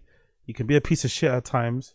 But you have to give Brendan credit for being a friend, because if the shoe was on the other foot and Brendan got accused of diddling, Chris D'Elia is not making it. He's not doing a show with him. Chris D'Elia is not doing a show with him at all. You know, he's not sitting down with Chris. He's not sitting. Sorry, Brian. He's not sitting down with Eric. He's only there because he doesn't have any options. So I find that odd. But I guess the hierarchy of stand-ups, he still may be seen as higher than these guys. That's why they suck him off. But that's funny. And the special itself isn't that good anyway. I was trying to look for my reaction. I couldn't find it. I think it got deleted. My reaction got deleted because I think I got a copyright strike from Chris's team. I think so. But I tried to find my original reaction. Maybe if I find it, I'll re-upload it on the Patreon. But the special's not that good. That Grodar special is not good at all. It's not. Everything that Eric Griffin said about it isn't what happened. He touches lightly on some of the cancellation stuff, but he doesn't really make it funny. It's not really introspective in any kind of way. It's not really good. I'm not gonna lie, it's not really good. What you notice quickly watching his special is that he's lost a little bit of that. Not a little bit. He's lost all of it. He's lost a little bit of that kind of like, that quirky, silly goose type of thing he used to do. He's got a completely different style on stage now. He's a lot more like, I'd say, for lack of a better term, serious. He doesn't do a lot of goofy shit on stage like he used to do, which I always hated anyway. And that voice he now talks in a more of a normal podcast voice. He doesn't have that really weird kiddie voice thing he used to do. But it's not good. It really isn't good at all, in my personal opinion. So what Eric is saying about the special, he must have been watching another special. You know what I mean? Thank you. Yeah. Can I get my money now? Oh, come on, dude. It was so good. And then you said that. And then... Yeah, I'm not too sure. Big up Ucha. I'm not too sure. Big up Josie. So Chris doesn't need him, but he needs Chris. Exactly. Big up Josie. Big up Brian Harty too. Hold on. Has Eric Griffin ever done a special? I don't know. Has he? Eric Griffin stand-up comedy special. Has he ever done one? Yeah, I guess he has. Yeah, the ugly truth. There you go. Okay, maybe I'll do a reaction to this. I never knew he did a special. Okay, the ugly. What else has he done? So released in 2017, the ugly truth. It's got a 6.5 rating, by the way, on IMDb. That's a pretty decent rating. Yeah, I might do this as a reaction on the fucking Patreon then. Add it to a list of things I got to do. Yeah, okay. Shit, 6.5 rating is not bad. I'm not gonna lie. Let's see the other specials he's done. Where is it? Let's see the other specials he's done. Let's click his name. That's how you get it up on here. Bear with me a second. Let's see his credits. Okay, so he's on a show called Topper. He's got some decent credits, isn't it? Like, Jesus Christ, up and coming. For somebody so miserable on podcasts and the way he looks and shit, he's got pretty decent credits. He's got a show coming out called Bucktown that he's in. He's in a show that's out now called Topper. He did something called Universal Basic Guys. The Everything Pot. These are all got decent ratings too. Shit. He was on a show called Wine Club in 2023 that got 8.1 stars. Decent. Kill Tony, cool. Lopez v Lopez, Val, Guest House, Bad Therapy. Bear me a second as I get this to load on here. Airplane Mode, Alone Together, Murder Mystery he was on before. Shit, man did quite a few things, isn't it? Fatties, Take Down the House, Workaholics, of course, that we know him from. He's got a decent list of things, isn't it? Decent list of things. Shit. Not bad. Not fucking bad. Looks like he's worked every year in entertainment since he got into it. Every single year he's had a prominent role. Yeah, every single year. Every single year he's published something. That's a pretty decent list of things, I'm not gonna lie. Where's his other specials though? I don't see them. All credits. I want to see stand-up. I guess we got a scroll. Maybe it's gonna be writer, isn't it? Maybe it'll be under writer. Yeah, so there we go. Eric Griffin, American Warrior. Cool. So that's it really. Yeah, he's only got one. He's technically only got one special out, I think. Yeah, only one special he's got technically. Eric Griffin, American Warrior, and is that the same one as this? Is that the same one as The Ugly Truth? I guess it is. No, maybe it's true. He's got two stand specials. American Warrior and The Ugly Truth. Okay, cool. I might check that out. I might have to check out those fucking shows. Comics can't fight. They can't. I know.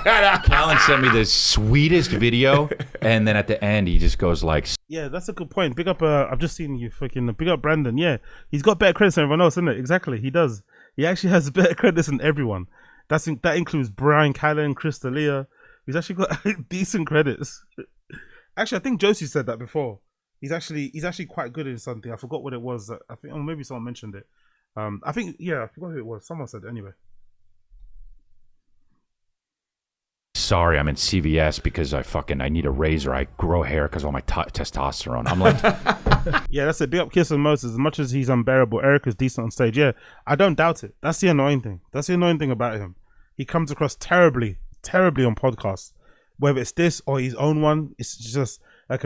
By the way, I need to clip that. Maybe it's going to be a new one tomorrow.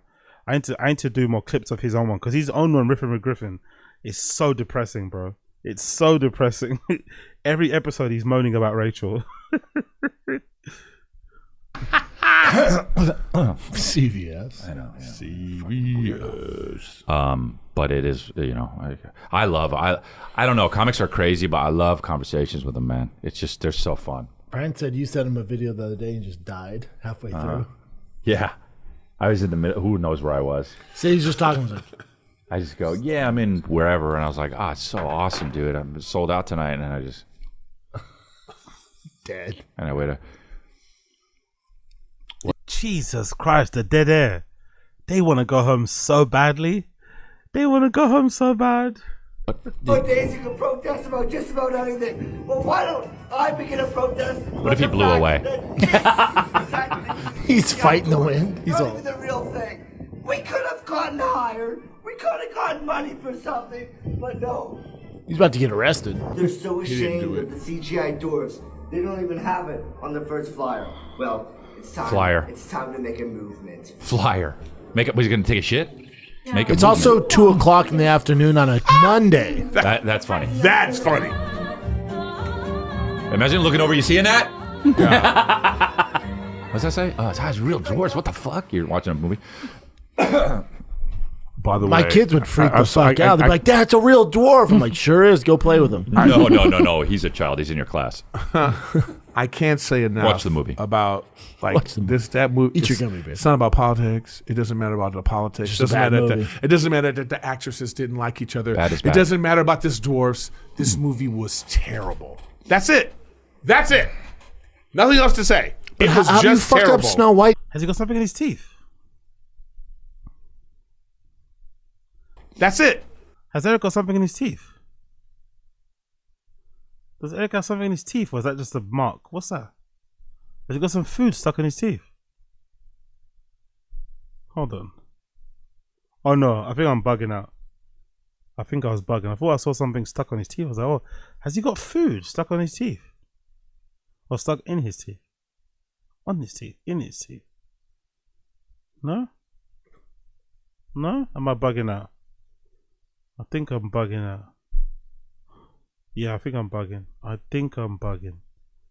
Big up the guys that are bugging like me. Yeah, I'm bugging. Nothing there. That's it. Nothing else to say. But It was how do you just fuck terrible. up Snow White? The story's Good been enough. around for 100 years. Yeah, sometimes Why if a fuck story's with it? too old, it's like it's kind of like it's outdated. Yo, big up Severa Design. Wagwan G. As a viewer fan, I really don't like how they speed through and try to get out there within the hour. Exactly. It's the worst. It's super... Was it disrespectful is a word? That's a bit, OTT and dramatic. But it kind of doesn't... It's not respectful of the audience, At least pretend like you want to be there. At least try to hang out with us for an hour without touching your phone, without wanting to go, without asking what time it is, Just a little bit. It's not that hard, Just give us an hour. Just give us 1 hour. Chris D'Elia is famous for that, by the way. Chris D'Elia can rarely record. He does it by himself. He can rarely record an episode that's like a 1 hour plus. It's always just under an hour. 55 minutes, 52 minutes, 58 minutes. It's such a weird thing. It's like, bro, just give the fans an hour of your time. It's not that deep. Yeah, big up Jordan. No, I appreciate you, brother. Thank you for hanging out. Also, obviously I put the content out, but without you guys watching, my content doesn't mean anything. You get me? So big up Jordan. I appreciate you. This is what you want. This is what you want. It's not that old. You want the story to be good, and you want shit to make sense. Mm-hmm. If it makes sense, I don't care about anything else that people worry about. Can I give you an example? Yeah, big up Boba Fett. Big up Run It Up. I don't know if you guys saw Wicked, the movie. I didn't see the movie. I've seen the musical though. Okay, and I but love the it. musical's great. But listen, The main actor's so crying one of the too girl much. they made the girl black. Okay, right? Bald and black. Okay, now here's the thing. She's not bald in the movie. You might think like, oh man, this is DEI, whatever it is. As long as it makes sense. Yeah, I don't. Listen, She's talented. the girl, the girl's mom, she's black. Right. The guy's wife, the white guy is our dad, the husband, right? She cheats on him in the movie with a black guy. While they're cheating, they're... By the way, this is a good topic because Eric has obviously watched the movie. Chris is obviously a bit of a movie buff. And it's also a current topic, right?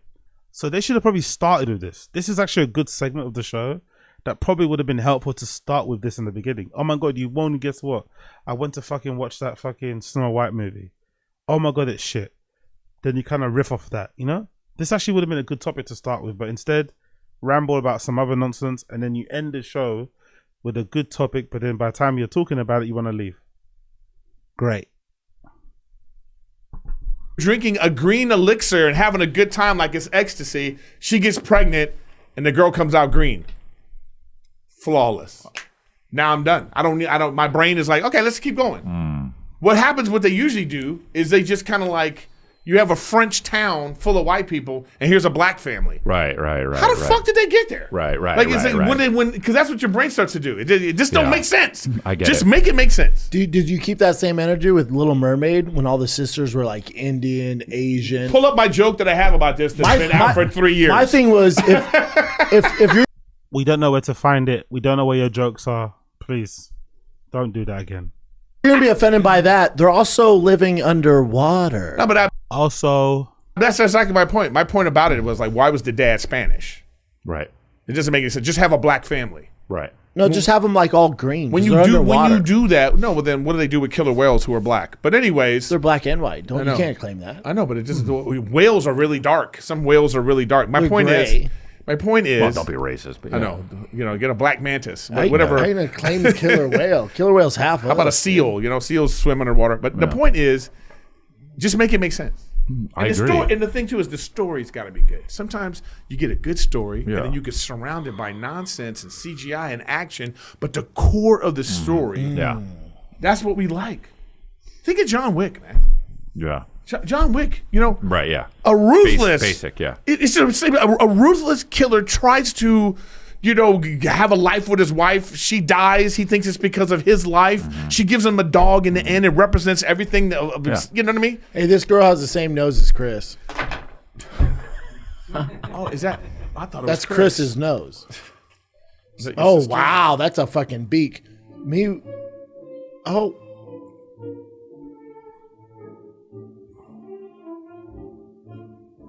I don't get this.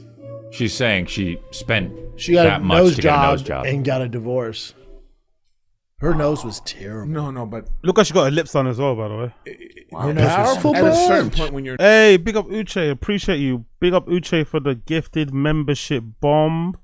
You are a legend. Appreciate you. Big up fucking Uche. Make sure you thank Uche in the stream chat for the fucking Powerful member bomb. bunch. You're a G. Actually, now you've done that, I think I should have some to gift myself. Big up Uche. You're an absolute legend. You actually just reminded me. I think I can gift some myself, can't I? Powerful bunch. Give some myself. Membership gifting. There you go. Yeah, okay. I've got memberships to give. Cool. Let me give some now. Big up Uche. Double gifting. Double fisting. Let's fucking go. Double. Powerful bunch. Double. Appreciate you. Your gift has been announced.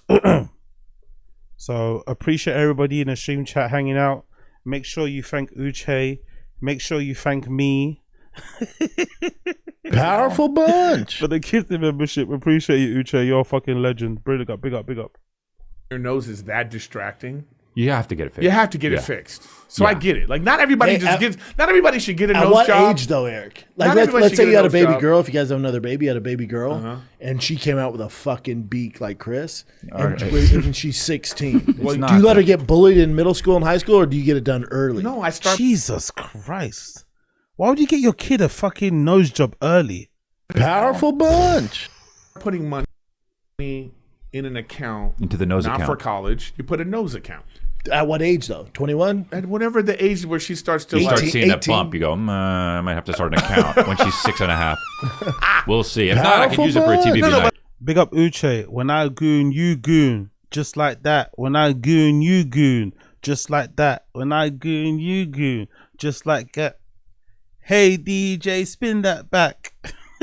Powerful but I mean, and she looks a lot better. Like, you know, if she looks better, well, there's a difference. If she feels better. Yeah, but hold on. That's a deformity almost. Yeah. If it's a deformity, you know, and you can fix it, then fix it. Yeah. She looks great. It's just a big honker. Also, she went from bad looking to really nice looking. Powerful bunch. That's a great. Yeah. Good on her.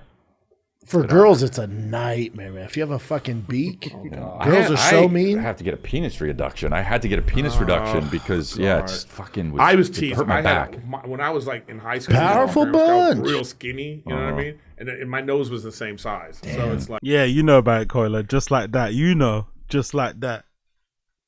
I can just hear the beat in my head already. Like you can see it from the back. So you had to gain weight for your nose to work. I get it. Yeah.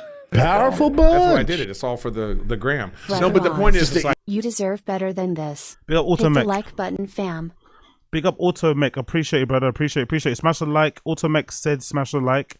He said I deserve better. Powerful bunch. Yo, big up Nikki. Big up Nikki Let's HSG. say I loved you. Would you say it back? Of course. I love you, Nikki HSG. Love you. Appreciate the super chat. Thank you for joining us. We love everybody out here. We love everybody. Big up Nikki HSG. Big up. And big up Automech. You get me? Big up Automech. You're a legend. Big up both of you. Love you both. Big up. Even it out. But you were teased. You were teased. If you have a honker, you're fucked. Yeah. I remember the day that stopped bugging me. Is when I started making fun of myself in front of this group that was. Ayo, Coiler. Uche. Timeout caseload Moses right now. Timeout caseload Moses right fucking now. What the fuck? Crazy how I just gooned off after my night shift beat. Fucking hell, mate. Why you... TMI alert. Big up caseload Moses. You're a fucking legend. Interesting.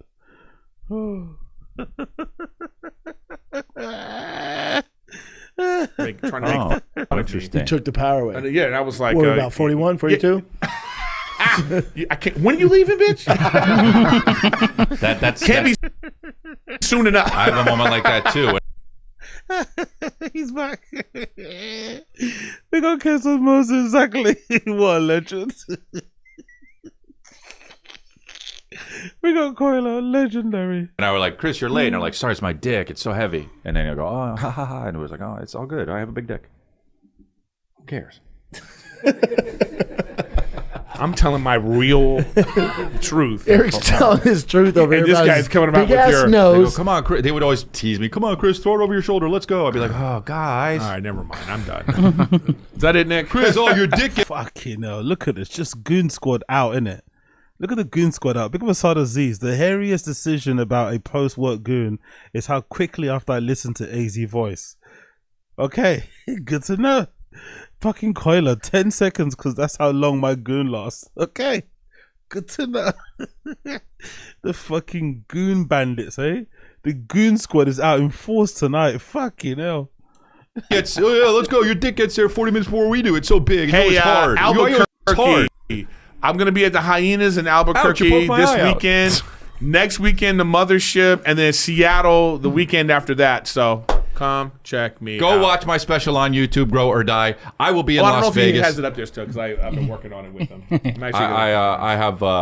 to be in Las Vegas. I'm going to be in Cranston, Rhode Island, Portland, Maine, Casper, Wyoming. Go to a bunch of different. I got a bunch of different cities. Denver, Atlanta. What the fuck happened to my camera? All right, kids, that's it. We're out. I'm glad that's over. I'm glad that's over. I'm glad that's over. I'm glad that's over. I'm glad. I'm glad. I'm GLAD. That's fucking over. Jesus Christ. Oh yeah, what a pause. What a fucking. I like that. I like that. I need that as a screen grab. I need that as a screen grab. We need that. We need that weirdo expression as a. We need the whole frame, and we also need the face. We need that. We need both. We need both. That's it. We need that and that. There we go. We need that too. We fucking need that. But yeah, let's move on quickly. Couple more things to go. Then we're gonna bounce. I think. Yeah, about 2 hours in, so not much more to cover really. Let's go to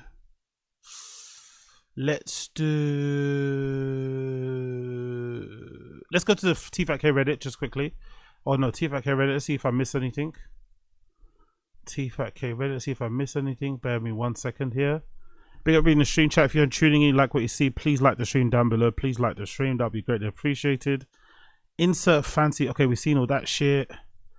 We've seen all that shit. Audio is king. We've seen all that. Have you seen this? No, what's this? What's audio is king? I think this is new. Let's see this. Audio is king. Oh, look at that gob. Audio, don't get it twisted. Audio still king. King. There's only 30 in the tournament, Sanaz. That means he finished dead last. Yeah. Made it.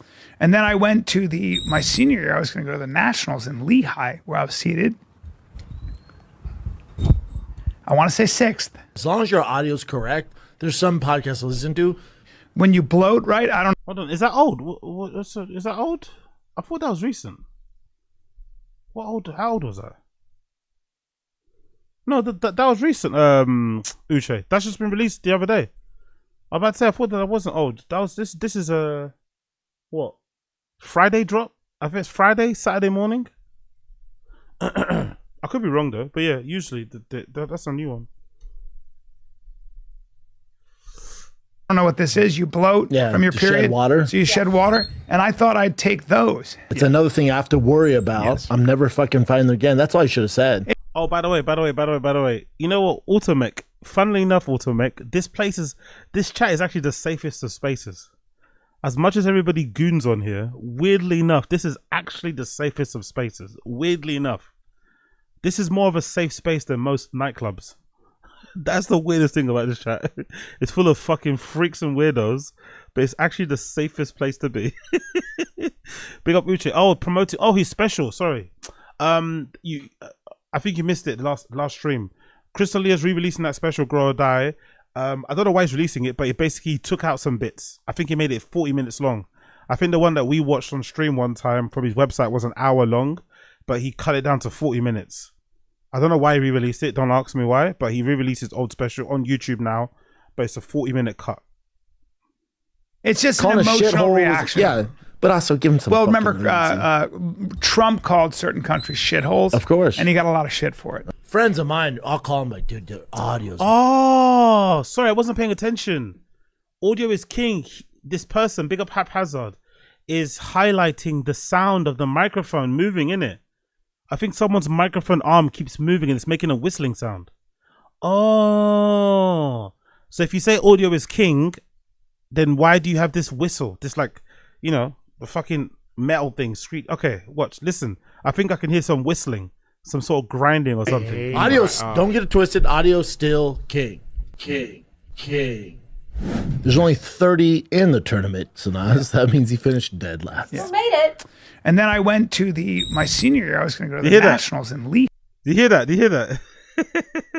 Going to go to the Nationals in Lehigh. Where I was going to go to the Nationals in Lehigh.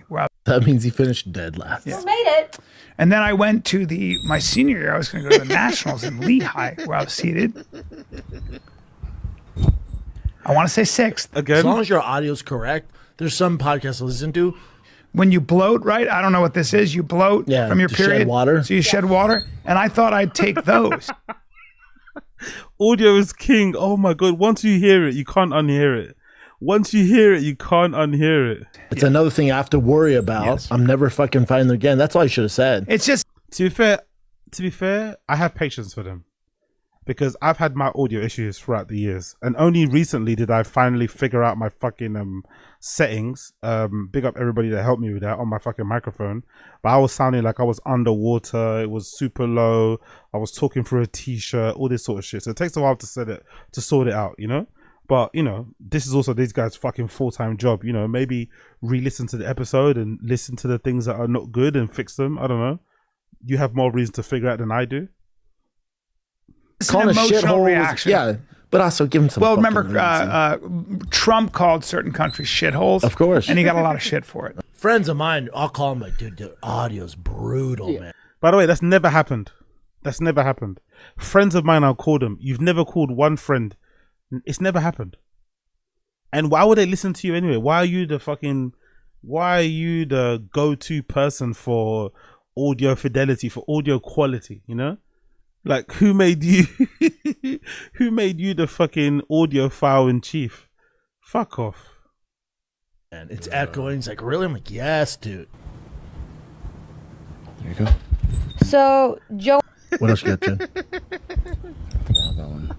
Peaches. Delight. One more time. Oh, I fucking love it. That was so brilliant. Audio is king. And every time she moves that fucking microphone, you hear it. You hear the metal grinding. Snoz is fully delusional to think she needs a Cameo account. Oh, big up Wingus. Remember Wingus did that fucking hilarious cameo. Are they gonna start sending cameos to fucking Sanaz? This might be fun, man. I might look forward to this. I'm gonna keep my eye open. The homeless cats are talking about Sanaz's cameo. That might be a good thing. We might get some good content out of this, especially with Brendan moving to Texas.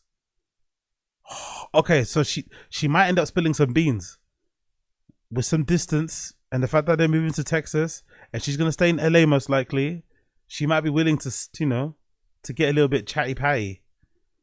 I don't think she's gonna go on a tour like what BGL did, but she might spill some beans via cameo. So I guess we'll have to wait and see.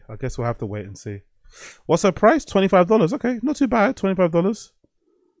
Not too bad. Not too fucking bad. Whether it's a milestone birthday, an anniversary, or a long-awaited reunion, make it unforgettable with a one-of-a-kind cameo video from Sanaz. Okay, fair play. What's this going on? I think we can all agree. Can we just all agree on one thing? Can we just fucking get on board with the fact that it is time to see an end to the man who walks around in public with a cowboy hat on like he's not wearing a cowboy hat in public? Oh my God. Brilliant.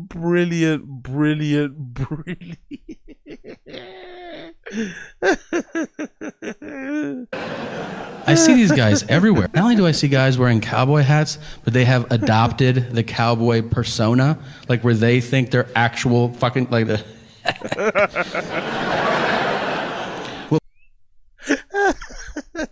Oh, I miss Fat Tom, man. I fucking miss. I know he's healthier now. He's probably fucking more than he's ever fucked in his life. He's living his best life. Probably richer than he's ever been. But I do miss Fat Tom, man. Fat Tom, I miss him because I remember immediately the fun days of the peak era of Your Mum's House. Ugh, gone but never forgotten. Well, pardon me, ma'am. I'll tell you what. I'll tell you what. I'll tell you what. You look fucking ridiculous right now. It's like you're a cowboy? Really? Cock-a-doodle-doo. Bang, bang, bang, bang, bang, bang. Fuck out of here.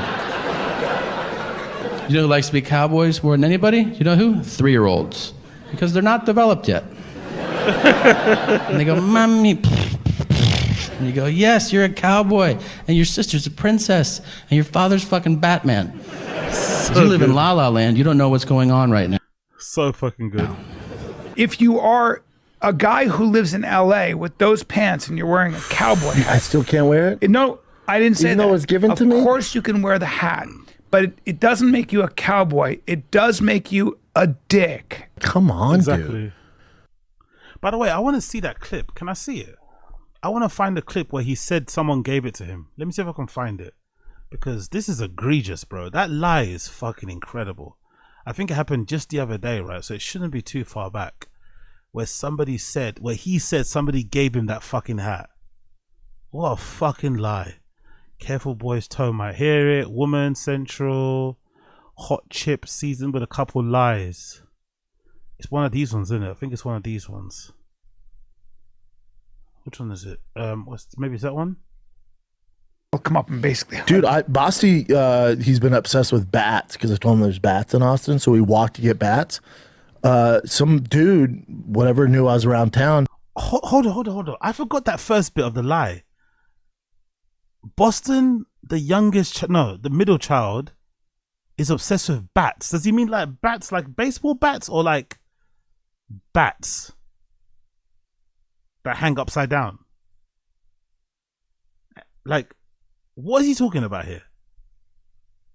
Come up and basically. Dude, Basti, he's been obsessed with bats because I told him there's bats in Austin, so we walked to get bats. Oh, I think he means upside down bats, right?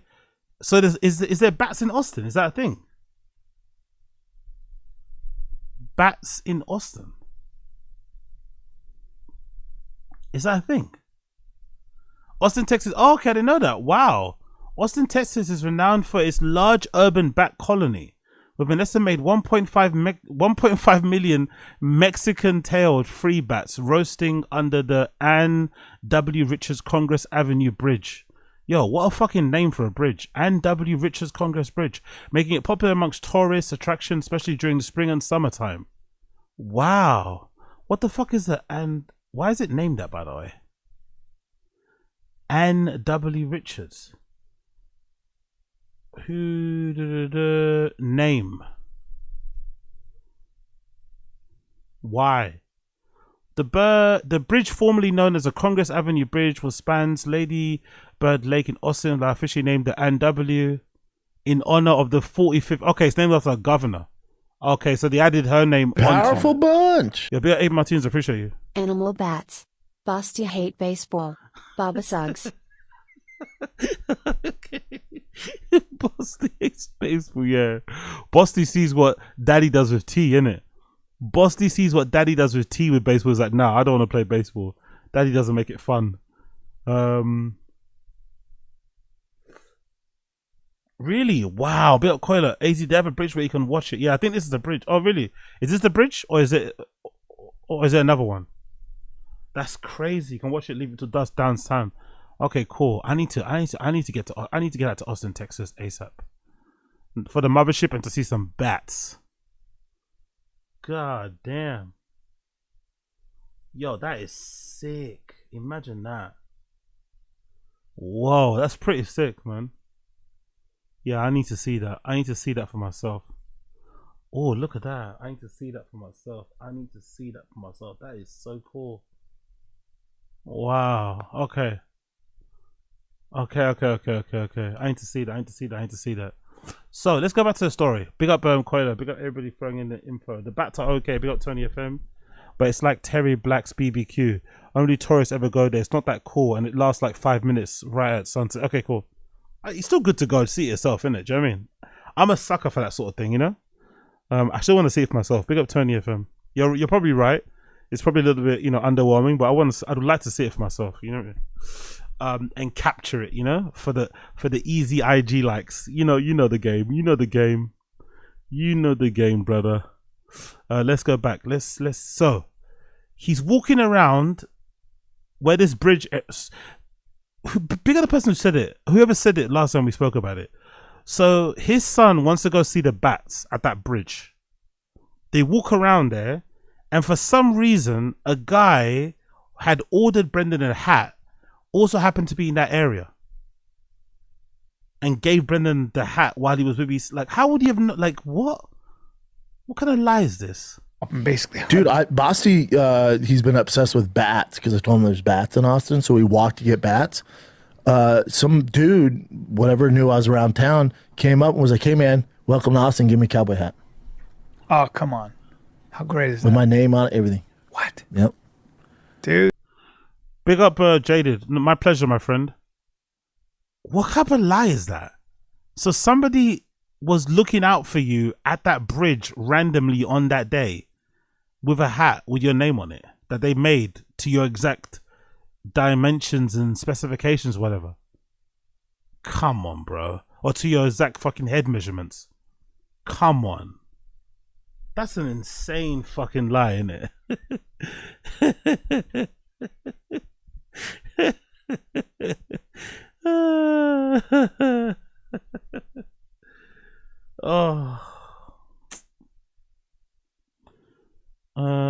Big up Koila. I'm sure he went to the cowboy boot store.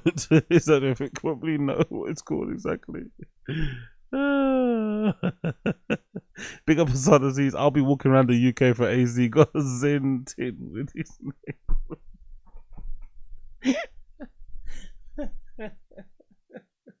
You guys are pieces of shit with that Zin story, man. I was lying anyway. I was lying. That was a prank. That was my prank. That Zin story was a prank. It was a prank. Oh shit, there's a new After Hours. Oh, I can't watch that. It's going to be brutal. I'll save that for tomorrow. I'll save the After Hours for tomorrow. I would watch it now, but that's going to be brutal. I'll save the After Hours for tomorrow. What's this? Oh, that's fucking hilarious. Texas hang gotten to be lit is hilarious. Let's see. There's a Chin clip. Clint acts like a butthurt girlfriend and then does one of the worst performed April Fool's jokes in human history.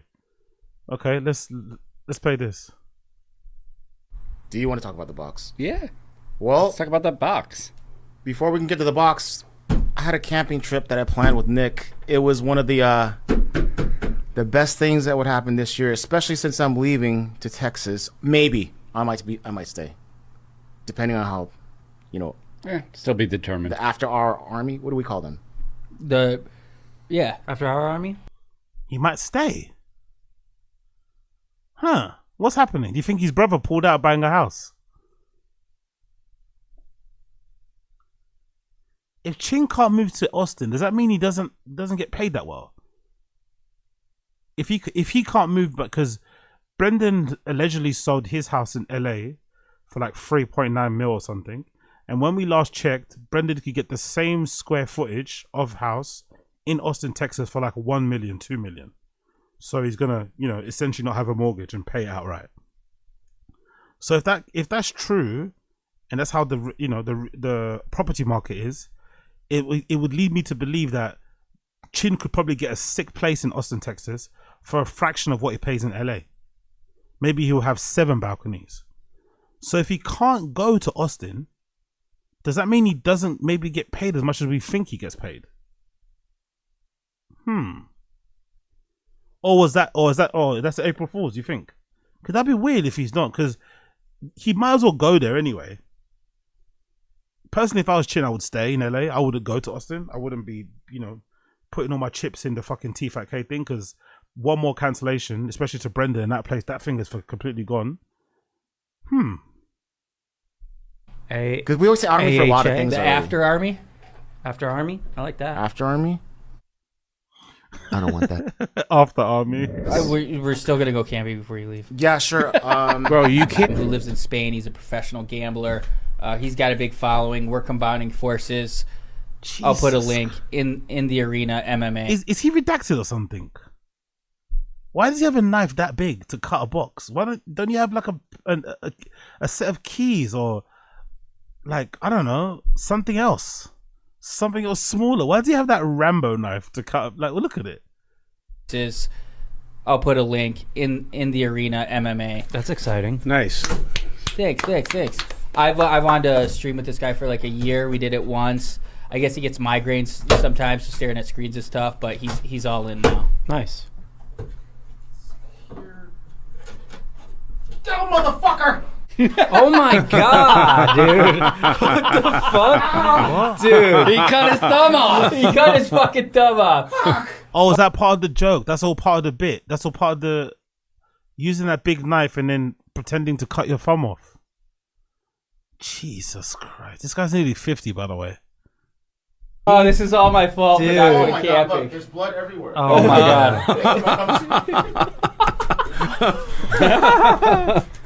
Oh, Chin's an April Fool's star. Bro, you got me. For 2 seconds. The actual joke that somebody said it would have been a joke, the one where he lied about not going to Austin, would have been funnier than this. God almighty. Imagine a scenario, guys, where Chin stays in LA because of this podcast, like legitimately. Like, imagine a scenario where Chin thinks there's a future for this show and it's going to go and do big things, and he stays in LA because of the show. Imagine he tells his brother, forget buying me a property in Austin, just like bankroll me for the next 6 months so I can try and give this after hours pod a go proper.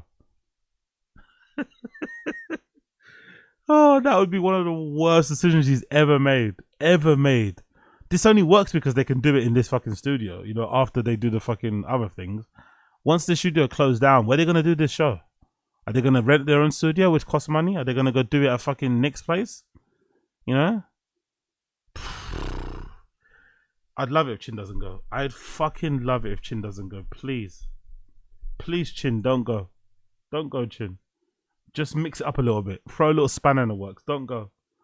Don't go. Stay in LA. It doesn't work out. You become embittered. And then you go on a fucking anti-Brendan fucking tour, talking to all the fucking pods about all the dumb shit that you've seen behind the scenes. Because that's likely. I could see that scenario playing out. Fucking brutal. What a fucking brutal show. Anyways, big up ASON. Big up ASON. How many years would you get in England for a knife that size? I think in England, I think in England, if I'm not mistaken, it's a mandatory sentence. If you get caught with a knife, I think it's 3 to 5 years, if I'm not mistaken. Maybe it's 5, but I think if you get caught with a knife, that's, I think a knife that's bigger than the size of your palm. No, sorry. A knife that has a blade bigger than the size of your palm, I think, is 5 years. I think so. I'm pretty sure. They don't play games around here. They don't play games. And most shops, if you buy a knife, you have to give your details and shit. Like you're buying a gun. You have to have ID. Even on Amazon and shit, they won't deliver it to you unless you give ID. If you buy it in a shop, they have to take your ID and make a copy of it and shit. So yeah, they're pretty strict when it comes to knives. It doesn't stop anything, but they're pretty strict. They're pretty strict. What else we got to talk about here? Bumberated. Bear with me 1 second. Let me just see what else I've got here. Anything else I'll probably leave for tomorrow. We'll probably do the after hours pod and just watch it tomorrow just to kind of mix things up a bit. And then actually tomorrow I'm gonna do the fucking Schultzy and Bert thing as well. So that would just be a nice casual Sunday thing. So if you guys are around, you can tune in and watch that as well. So I'll do the Bert and Schultzy thing as well as the random show, of course, because we're doing it every single day until the end of the month. So please join me. So yeah, I'll do that on tomorrow. Nice sort of Sunday chill, listening to fucking shitty Schultz special and Bert special. I'm sure it's gonna be terrible, but we'll do it together as a family, so it won't be that bad. You get me? But let me just double check. I'm just double checking some things here on my side, see if anything I missed out on that I could talk to you guys about. Nothing here. Oh really? Oh yeah, I got to see that. Is that happening in the UK? I don't think it is, in it. Oh, I want to see that. There's a Denzel Washington and Jake Gyllenhaal doing Othello play. I think it's happening in the States. I don't think it's happening in the UK. I would love to watch that. See Jake Gyllenhaal and fucking Othello do their thing. You get me? But unfortunately, that's not the case. But yeah, that's it. I'm gonna leave it there for now.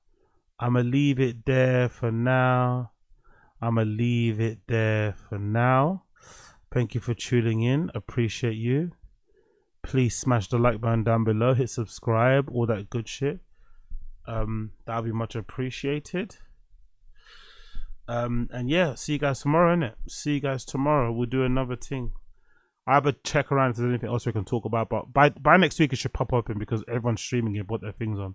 But we'll hang out properly tomorrow as well and next week. I'm sure of it. You feel me? But big up everyone for tuning in. Appreciate you. Smash the like button, hit subscribe, become a member of the channel if you can. That'd be great appreciated. And I'll see you guys on the other side, innit? I'll see you guys on the other side. Alright? Yeah? Yeah? Cool. Peace.